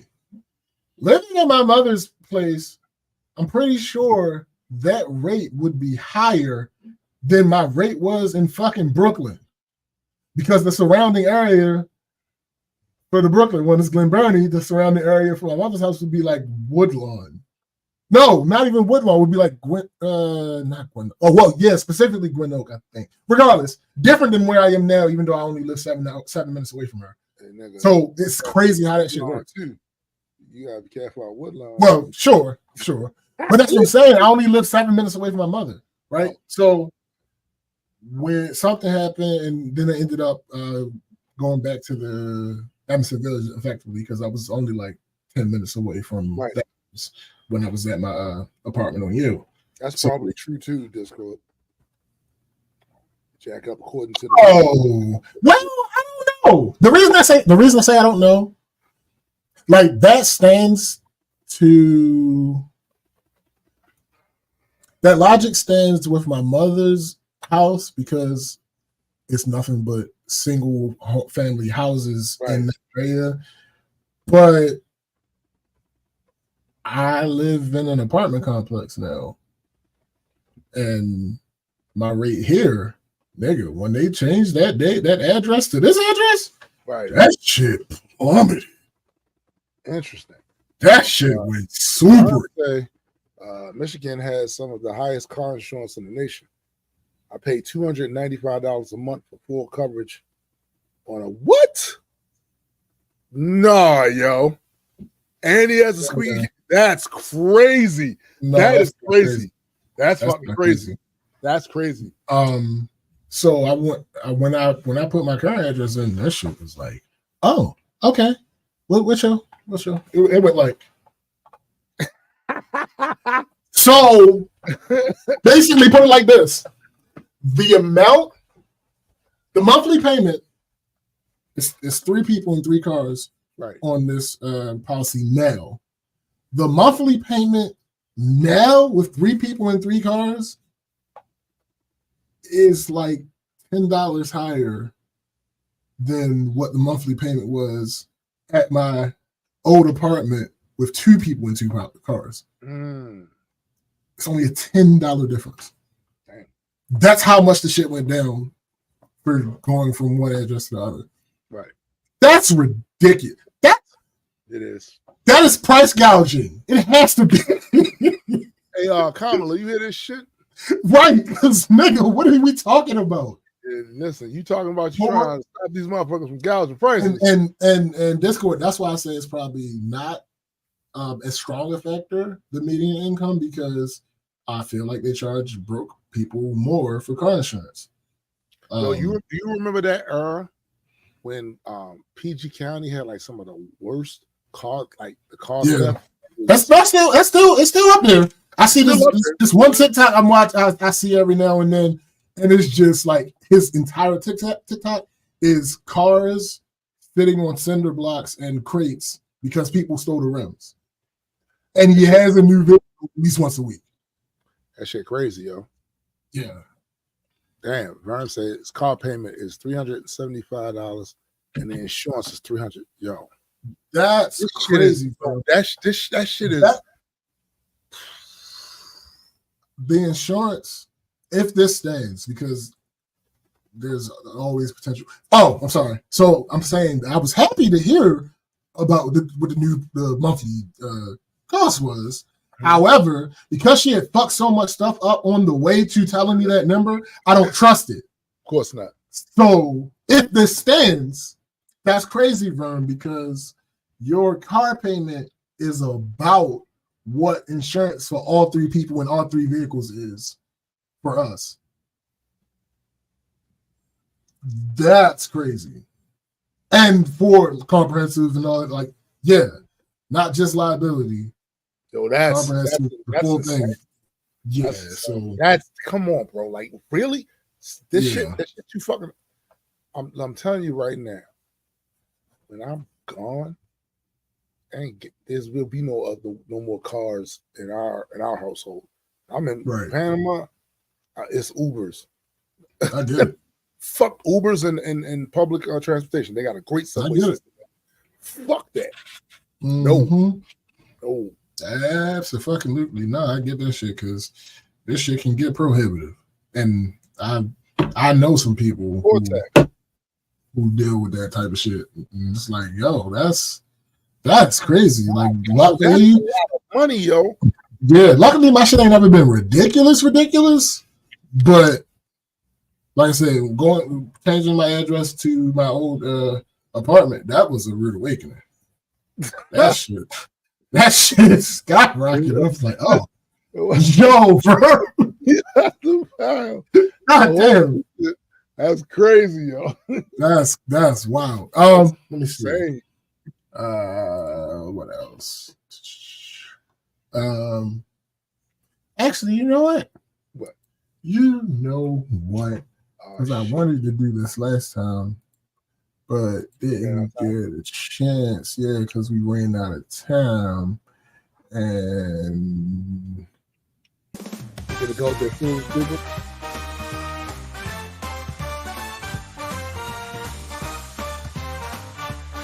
Take that.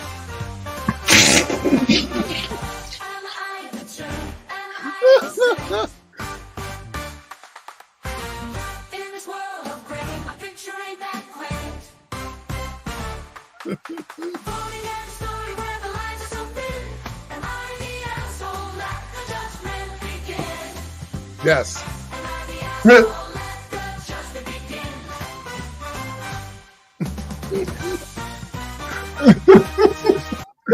All right, so let's go to this first one. I already got him picked out and everything. Am I the asshole for refusing to pay a neighborhood kid for cutting my lawn when I didn't ask him to? I, 29-year-old male, recently bought my first house. I'm settling in and like the neighborhood, and a few neighbors even came by to say hello. They included a woman, 43 years, and her 13-year-old son. Not long after, I was on my couch one afternoon and saw the son outside mowing my front lawn.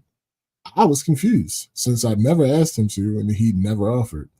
I went out and politely asked him why he was doing it. He said he did it for lots of neighbors and quickly added they give him $5 for it. I found it really weird. So I thanked him for the partial work he'd done before explaining that since I hadn't asked or wanted him to do it, I wasn't going to be paying him. He said okay and quietly left my lawn. I figured that might be the end of it. Just a kid trying to make some money. Resolved with no harm done. End of story. But that's not the next day, his mom arrived on my doorstep and angrily asked me why I hadn't paid her son. I basically repeated what I'd said to her son, but she wouldn't accept it. She just kept saying that it was a kind gesture and that he does it for all the other neighbors. She also said $5 isn't a lot of money and I could have just gave it to him. I kept trying to explain that an agreement like that needs to be set up ahead of time. Otherwise, it's nothing more than a random demand for money.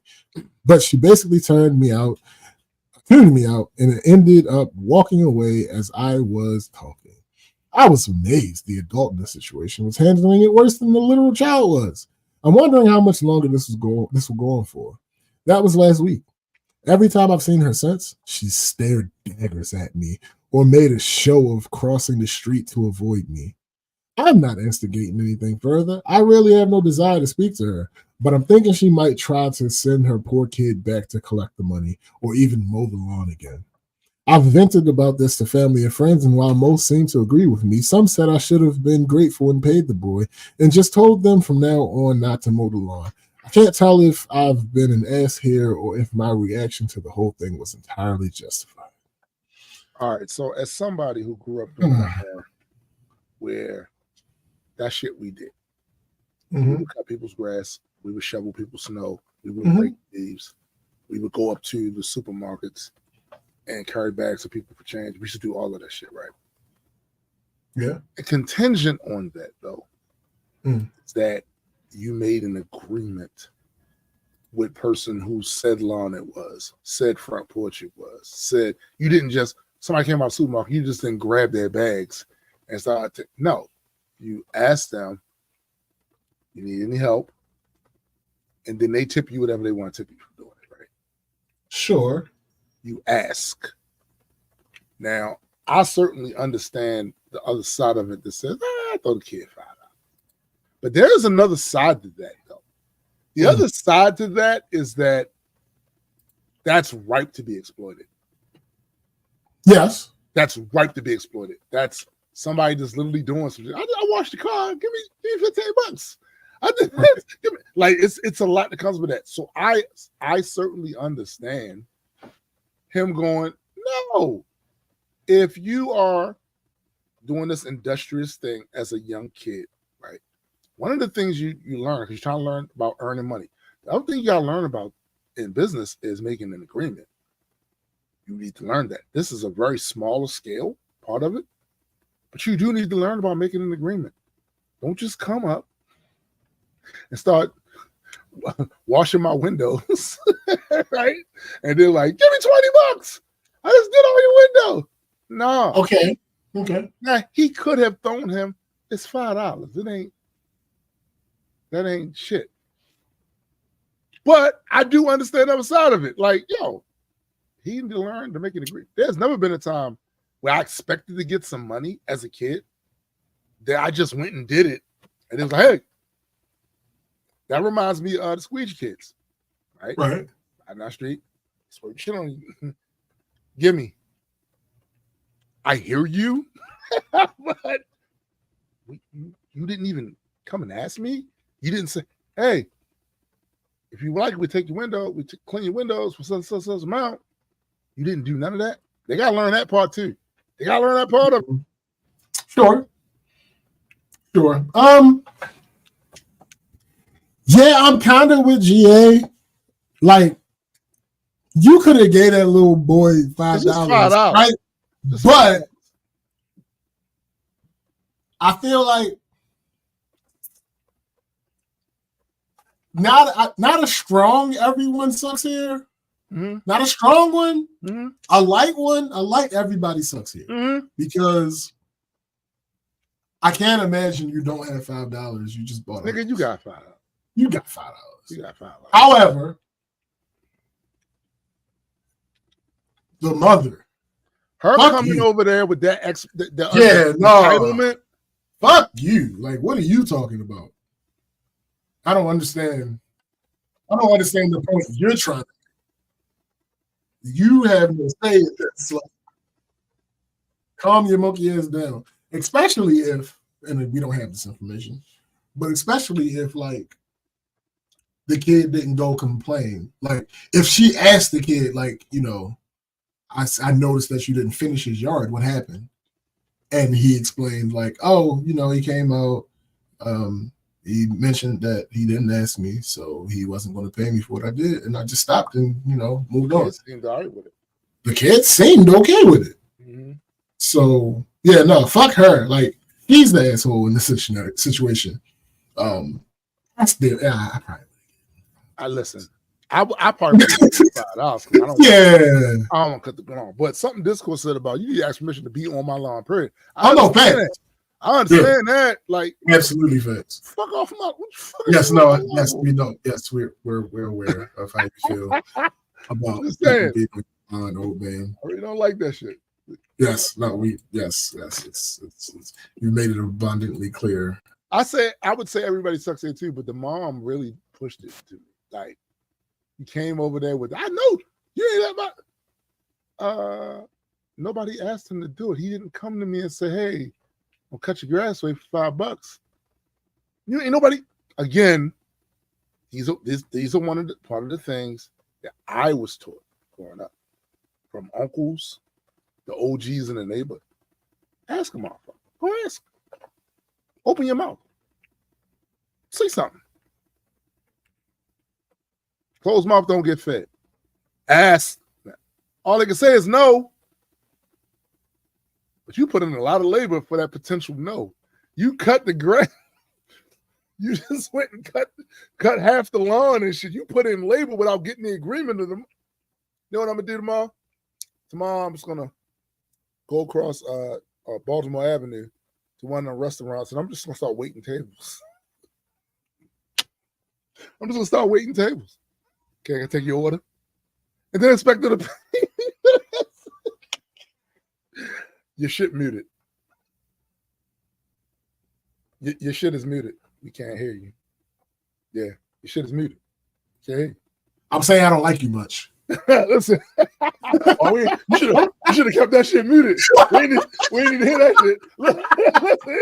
Listen, that's what we do. I'm gonna go right across there to that Mexican restaurant over there. I'm just gonna start waiting tables and shit. Can I take you? I get it, but come on, man. Like I said, no, he shouldn't have been there. Absolutely Discord. He could have thrown $5, but he could have thrown $5. I'm hesitant to call dude a complete ass because I can't call him a complete asshole. I can't do that. I can't do that. But you could have slept him $5. You could have slept $5. What's that? Jackson? $250. You could have said give $250. Yeah, I mean, something. I mean, that's nice. You could have brought him a tall glass of OJ or something. You want us something to drink? Right.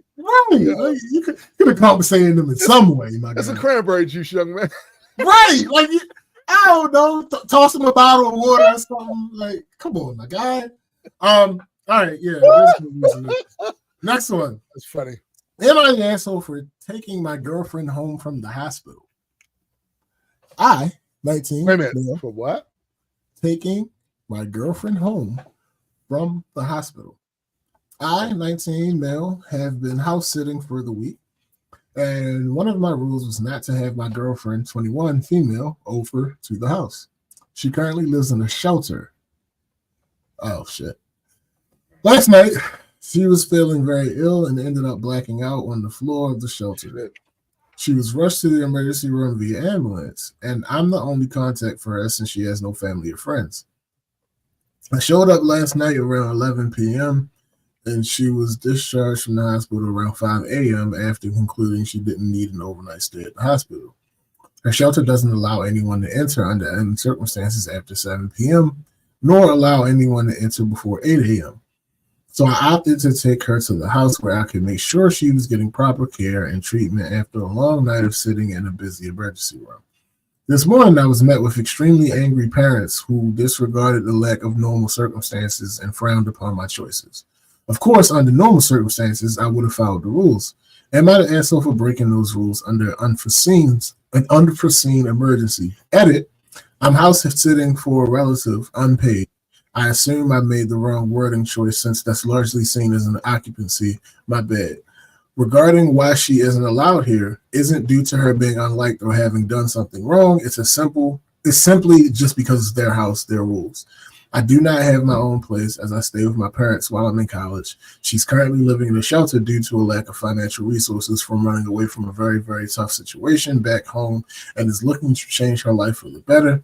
Thank you for all the responses. I agree with mostly everyone. I believe that the situation is very dependent on what you believe and what experiences you have. I have apologized to my relative and all is well. I made a decision on a whim after being awake for a substantial amount of time, but I agree with others who allowed me to realize my other options within reason. So, first of all, I'd like to say, at 19, in this current day, you should not be tasked with such decisions. Agreed. That's number one.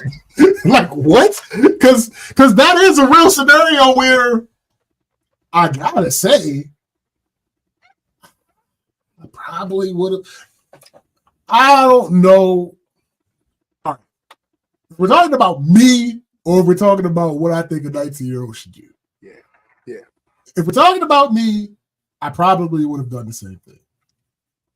Yeah. If we're talking about what I think a 19-year-old should do, you should have said something to the people. You should have said something. Said something to the people. Like, it makes it more complicated because she's 21. Yeah. So that makes it a little bit more complicated. But yeah, you should have said something to the people. I agree with you. But I can't give you the asshole. I agree with you. It says, and overwhelmingly, it says no assholes here. So, because like you understand from their perspective, this is a stranger. You don't know why she ended up running away from your home. Like, there's so many things you don't know about the situation. So I can understand the relatives side of it. Like, no, she cannot come over here. I get that. But also, a potential life-threatening emergency happened. And of course, shelters do have those rules. Anybody that knows anything about a shelter knows, yeah, they have those rules. You cannot leave after a certain time. You cannot come in after a certain time. You can't go back for a certain time. There are very good reasons for that too. I have never, fortunately, stayed in a shelter. Yeah, one of my best friends has. There are good reasons for that because shelters are dangerous places. Yes, there's even with rules, shelters are dangerous places. Right, but without rules, especially for women. Yeah. But without rules, nah, B. No, I agree with you. Yeah, that's okay. Yeah, I kind of figured both of those would be relatively non-controversial, so I put those in there. Now, I think that first one was kind of controversial, though. It was worthy of debate, but it wasn't controversial. Am I an asshole for spoiling a movie? Go ahead. I think the mom made it extremely. Yeah. She complicated it. Yeah, she made things worse. Am I an asshole for spoiling a movie that my friends didn't want to watch, and then my friend wishing I go bald before my wedding? Huh? What? No. So I, 25 male, yesterday was on my socials when I stumbled upon the ending scene for Joker 2. Now, me and my friends have talked about how dry superhero movies feel this year, with the only big ones we are/were interested in being Deadpool and Wolverine, and me personally, Venom 3. My friend group has shown absolutely no interest in seeing Joker 2. So as I stumbled upon the ending scene being hilariously bad, I decided to share a spoiler for it in our chat. Now, the spoiler was... Hold up. Before you continue, it's so funny that this is one that you picked today, because before we got on, hours before we got on, I was laughing, telling SVJ about how much I'm loving the reaction to the Joker 2. But anyway, continue. Now, the spoiler was a screenshot with little words that you have to open the screenshot to see. But nevertheless, one of my friends, let's call him Steve, 26 male, got mad at me for this. Granted, Steve has said before he doesn't really care about spoilers. He's the type of person who would look up plot summaries on Wikipedia before watching a movie. Now, after I posted about the spoiler, I was talking about this drug I found online that seems to be effective for people with alopecia. I have severe alopecia and am suffering from it emotionally. Everyone close to me knows this is a very sensitive topic for me. While I was asking my other friend if he knew about the drug, Steve out of nowhere said, well, since you spoiled Joker for me, I hope you go fully bald for your wedding. Oh, I'm getting married in November and have been dealing with the fact that in my photos of my very special and long-awaited day, I will appear with patches of missing hair, which is one of the things I did not want. We're a close bunch, but I just felt this message was very hateful and just unnecessary for no reason. I understand that I should have maybe been a bit more reasonable with spoilers for movies since I hate them myself, but I felt this comment just very hurtful in me. So, am I the asshole? Yo, this says, overwhelmingly, this is everyone sucks. Because, no, I'm going to tell you why they're saying everyone sucks. They're saying everyone sucks because there's this hyper offense to spoiling movies online, so they're weighing that that shit he said was ass. Not equal offenses. He said was ass, yo. What are you talking about? These are not equal offenses. These are not the same thing. You don't want to watch the movie. You don't care about spoilers. You had to click on the goddamn picture in order to see the spoiler.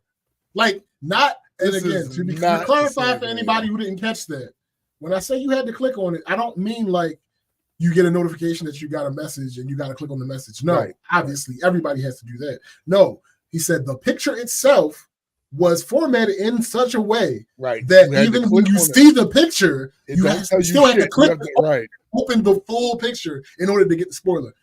No, it's not equal. Listen. I hope you go fully bald before he's a 25-year-old guy. He's going to be sensitive about. He has alopecia. What are we talking about? Yo, honestly, that ain't your friend. No, it's not your friend. Like, what is happening here? That is not your friend. All right. Yo, it's not. What is happening? Them not your folks. Them not your folks, my guy. They're not your folks. They're just not. Them not your folks. All right, okay. All the people who are sharing that spoiler around before the movie is out are assholes. Yep, you hit the nail on the head. All the people who are sharing that spoiler around before the movie is out are assholes. You're the asshole. Also, you're the asshole for misleading titles. I hate when OPs do that. Them not talking about their interests with you is not the same as didn't want to watch. I mean, but okay. That's the only person that said like, that can't be right. Hold on. That can't be the only person that said he was the asshole. Oh, that was the only person that said he was the asshole. All right, I'm pleasantly surprised. Thanks, bro. He needs new friends. Like, what are we talking about here? That's not equal. Damn. All right. Let's see. Am I the asshole for calling out my best friend's toxic relationship in front of everyone? Yikes. So, I, 25-year-old female, have a best friend, Sarah, 27, and we've been super close for years. Lately, though, I've been really worried about her boyfriend, Jake, 30, male. Honestly, he's so toxic. He always makes these snarky comments that put her down, and it's just not cool. Sarah always laughs it off and says he's just joking, but I can tell it's messing with her head. Last weekend, I decided to throw a little get-together at my place, thinking it would be a fun night for everyone. But as soon as Jake showed up, he was back at it, making fun of Sarah's outfit and rolling his eyes whenever she spoke. I could literally see her getting smaller and smaller in her seat, and I just couldn't hold it in anymore. I ended up saying something in the heat of the moment. I called him out right there in front of everyone, saying he was treating her like garbage and she deserves way better. I thought I was being a good friend, trying to make her see how messed up he is. But then I totally crossed the line and brought up some personal stuff Sarah had shared with me, thinking it would wake her up. As soon as I said it, everything went silent. Sarah looked stunned, and I could see tears welling up in her eyes. Jake went off, calling me a backstabber and saying I was ruining their relationship. Everyone was just staring, and I felt like I was in some crazy drama. Sarah ended up storming out, and I tried to follow her, but she wouldn't even look at me. Now I've been trying to reach out, but she's ghosting me. I feel awful because I never meant to hurt her, but I thought I was standing up for her. Some of our friends say I did the right thing by calling Jake out, while others think I really messed up by putting her on blast in front of everyone. So am I the asshole for calling out my best friend's toxic relationship at the party? Negative.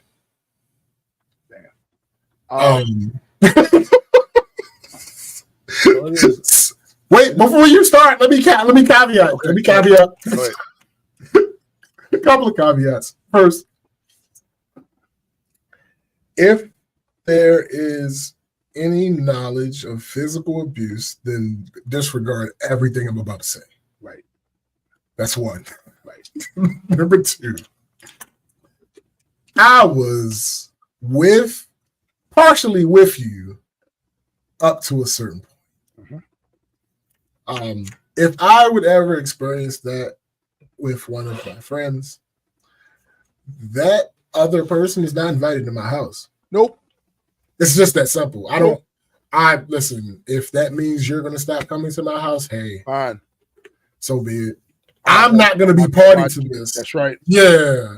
No, I'm not going to be party to this. If you feel like you want to take this type of verbal abuse from somebody, that's your business. Do that shit on your time. It ain't got shit to do with me. I'm not going to stand there and watch one of my people's. We not doing that. But when she got to the point where she said she mentioned something that the friend told her in confidence, now you fucking up. Now you've crossed the line. What are you doing? So it is a well-established theme with me. Anybody knows me. Don't fuck with my friends. Thanks. I don't like that shit. Thanks. But then that means if situation SPJ fighting three dudes, they getting the best of them. I come running in there with the jammy, and I shoot him. That's what this was. Yes. What the fuck? That's what this was. You're not helping. She's clearly already prime for embarrassment. Yes. Right? Because even if she doesn't feel the embarrassment, she's already in a situation where people surely seeing it. Once she realizes what's going on, that will be embarrassing for her. Yep. Why would you add on to that with something she told you in confidence? You are make this very clear.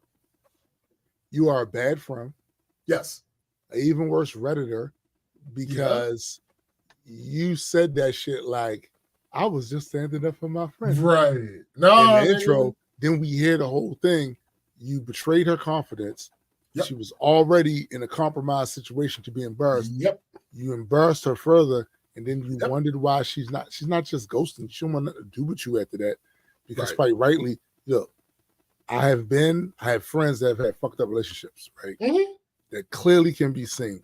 Where I didn't like the way their significant other was treating them. Both women and men, right? So with women, it's a little different with me because he's talking to her kind of crazy, or he's doing shit that he shouldn't be doing. That's one thing. But there's also a domestic violence shit to the situation. So if I find out you putting hands on my friend, I don't give a fuck what she think at that point. Yeah. I don't give a fuck what she think at that point.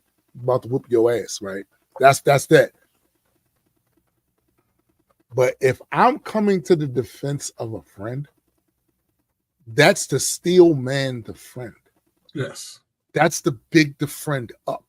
Right. If this is a verbal shit going on here, that's the big this shit up. I remember once I was in a car with an ex that we just was cool. Even after all of the water under the bridge, that's my folks. I'm her folks. The shit don't matter. We're in the car. She wanted me to go somewhere with her. I said, all right, cool. Get in the car, pull up, go somewhere. It's another friend of hers that I've never met. Don't know the nigga, right? They get to talking. They start going back and forth. They kind of jonesing on each other, going back and forth. And when I got put in it, nigga, I don't know you. So whatever she said, yup. I know it has something to do with they talking shit back and forth about sexual prowess or whatever. Right. So dude don't know me from Adam. He just assuming that I'm somebody she was talking to or whatever, but that water under that bridge had been gone. He tried to put her down, basically said, you probably a dead fish, blah, blah, blah, this, that, never. And he's like, ain't that right? My man was like, no, she the shit. She the shit. She the shit. She the shit. Because that's my, nope. We're not doing that. Not to give away a confidence that's going to shatter her in an already vulnerable situation. Nope. You're an ass. Right. A bad friend. Period. You're an ass and a bad friend. And no wonder she doesn't want to talk. No wonder. Yeah. I just don't understand. Like, I will fight my friends for letting people take advantage of them. Yes. But what I'm not about to do is in open company talk about some shit that you told me that. First of all, you said he was doing the shit right now. There's no reason to involve anything else. You have enough evidence right there. That's it. It's happening right now. I'm watching it right now. Everybody that is in the room is privy to what's currently going on. You don't have to involve any additional information. No. It's not necessary. Like, what? And I think that a part of that is born from her having the same passion that I have, but just not being able to handle it. Yeah, because like if you would have gotten your friend's ass in private about allowing that shit, it wouldn't have been as pent up inside of you. Exactly. In public. Like, no, in public, we're not about to, I'm going to go ahead and let you. Matter of fact, there are even certain mistakes that I will allow a friend to make in public. Me too. Because we're not about to do this like right now. Now, when we away from that person, hey, listen. Yo, let me talk to you now. Yeah. So, I've literally dressed down quite a few friends. Matter of fact, this is something else that motherfuckers, y'all gotta realize. There are guys I grew up with that are hell on a nigga's ass. Like, you don't want that with them. But when they come with their relationships with women, sucker for love ass tricks. Facts. All that tough, all that shit, when it comes to no. And because I know them, because this is my guy. My folks. When I hear them talking crazy, oh shit, nigga, I know better. I've watched it. Right? Real time. And I had to pull niggas, not when they with the chick, but like, yo, I know you not letting her do to you. Nah, B. No. Yo, why'd you letting her? I got homeboys that literally almost died. That wouldn't have let another nigga do nothing to them. Right. But let their baby mama stab them up 12 times in front of their kid. Nah. Yeah. Alone we gonna have to come. Yo, what the fuck? No. And I'm giving you another piece of advice that's attached to this too. Right. Don't come to me bad mouth for somebody you gonna stay with. Because here's the thing. After you came to me and said such and such did this to you, such and such did that to you, blah, blah, blah, this, that, never. Now I don't like them. Right. And when if y'all get over it and still stay together, I'm still not gonna like them. Correct. Don't do that shit. Don't do that shit. Unless you're ready to walk away from that. Yeah. You know what I'm saying? Don't come to me with none of that shit because I'm not gonna like them. Not. And depending on what you tell me they did, if you are a woman friend and the guy like punched you all in the face and in the gut and shit it's gonna be something. It's gonna be something. So don't do it. I hate when people do, and don't go to your family with that shit. I hate when people do that because I'm telling you right now, your family not gonna like this nigga. Nope. They not. They not. What to do with that nigga? They not. They ain't gonna want nothing to do with that nigga, and they try to convince you otherwise. They being fake. Look, my biological father was a rather big dude, right? That shit didn't mean nothing. When the word got out what he did to my mama, he thought leaving town was gonna help. It didn't. He went up to New York. A bunch of Coopers up in New York.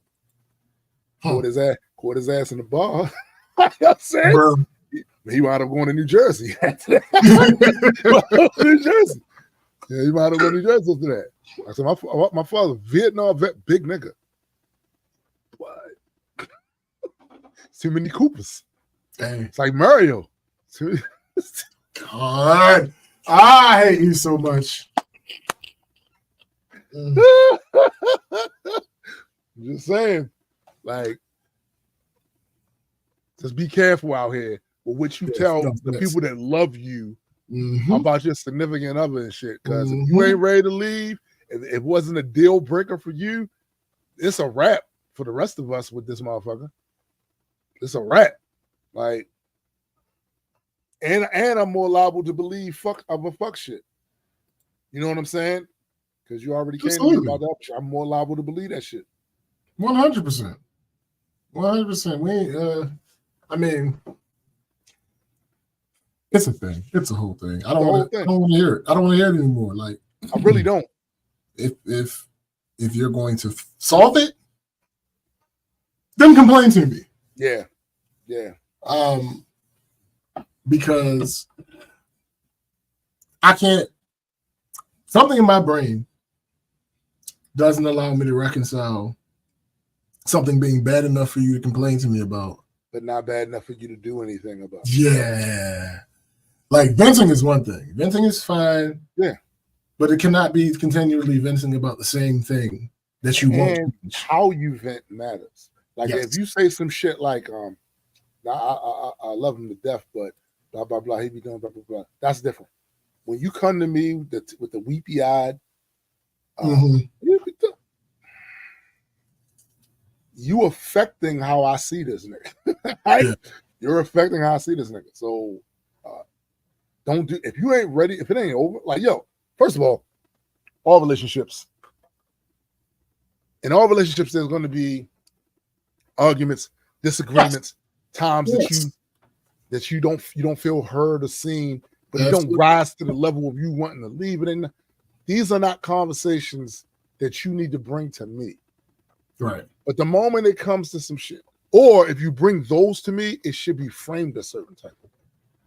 If you bring that to me like it's the end of the world, these deal breakers, these are things that you feel so put out by what the motherfucker did, and then I said, what you gonna do? I had friends like that too. They did that shit. Complain about the nigga did this, nigga did that, blah, blah. I'm like, yo, that's a leaving offense right there. That's a leaving offense. Why you still there? That's a leaving offense. He did what? Wait a minute, you found the chicken number in his pocket, and then when you asked him about it, his excuse was so like nothing. So what didn't you find out about? Because this is the shit he stupid ass got caught with. What about all the time? So what you gonna do? She said, "What? All right. Well, look, Honey Dragon, what's up? What up? I don't know what you want me to do about that type of shit. Like, obviously, like my wife has said, she says this to a lot of her friends too. When they come to her with some shit, so, all right, so what are we doing?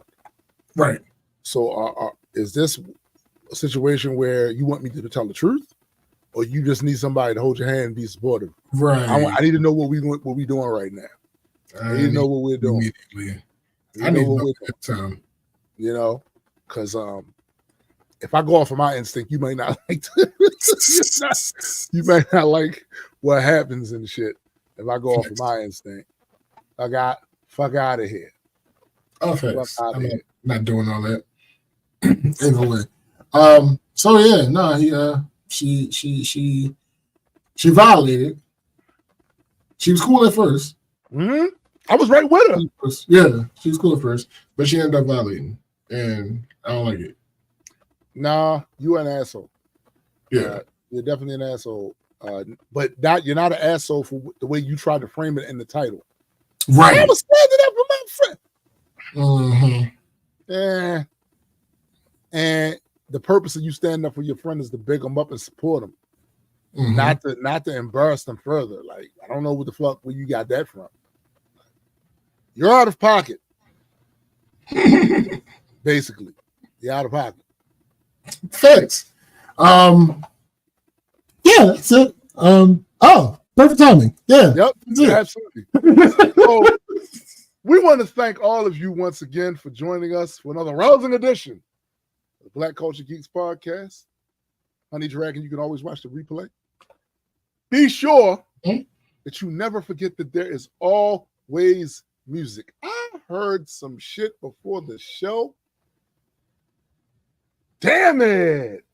Some shit I heard before the show. Whew. What? There's always music. It's always music. Always music. That's actually I can't wait till we get to a point where we can really talk about that stuff. I know.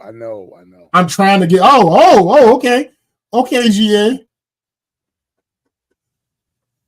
So yeah, I can't wait till we get to a point where we can shit. Yeah. That's shit. We can start talking about this stuff because so this what I want y'all to do. Right? What I want y'all to do is go to GA's page, right, on Bandcamp and like that. Hit that subscribe, yeah. Go subscribe to that shit. So you can be ready when it comes out. You need to be ready for that. You really want to be the person to say you weren't there. Right. That you weren't aware of the shit coming out. Like, do you really want to be that guy? I just didn't know. Yeah, nobody likes that guy. Don't be that guy. Hey, GA, drop the link, bro. Drop the link. Look at this shit here, and I'm having a hard time finding it. Anyway, also remember, Graydon is about to drop a project real soon too. If we can pull him and his head out from OBC, you know what I'm saying? Yes. Like, we can pull his head out of OBC long enough. He can finish that. The project's probably mostly done or uploaded or whatever. He just had to squeeze the trigger on some of that. Which one? I don't know because it's like 2 hours. I don't know. Right. There is always music. Also, don't forget to check out his significant other, my sister Chrissy's podcast, Heard It Through the Grapevine. Check that out. I was late the other time and shit. Came in late. I still put the first up there though, because of course you did. Keep real about mine, you know what I'm saying? Oh, you keep it real about yours is what you okay. Cool. Also, don't forget the Metas and Mutants podcast. Well, man, Super Side Guy, my guy Hendrick. Always check that out. Reaper Legion Network has a few new designs up on the channel. So, the website. So go check those out. Want to appreciate the people that made purchases recently. That's very fire of you. Yeah, absolutely. Yeah. And remember, there's always Majestic Comics. Go join the Patreon if you want to support us to make sure the company continues to flow and puts out stuff that you guys like to read. A lot of things happening with that lately. A lot of projects and shit coming. So yeah, you want to be on top of that as well. And if you don't, you can just go and check out majesticcomic.shop and pick out, a comic book or some merch or some shit. We about to have some actually new merch on that front too. Got to get our shit straight for Black Friday and all that other shit, right? Right. So thank you, Honey Drag. Appreciate that. Hold on, GA. Always be angry. You should. Yeah, always be angry. You should be angry even with the science. Facts. you should be angry. Like you should be the mad scientist. Nigga. The mad scientist. What are we talking about? Like, what are we talking about? You know what I'm saying? But anyway, for my man SBJ, I am Tombstone the Dead Man, and for the greater multi-world entertainment family, we are out. Peace. If I can end it. Yeah, like really. They've added so much stuff. Did I get it? I didn't get it. I can't end it. You didn't get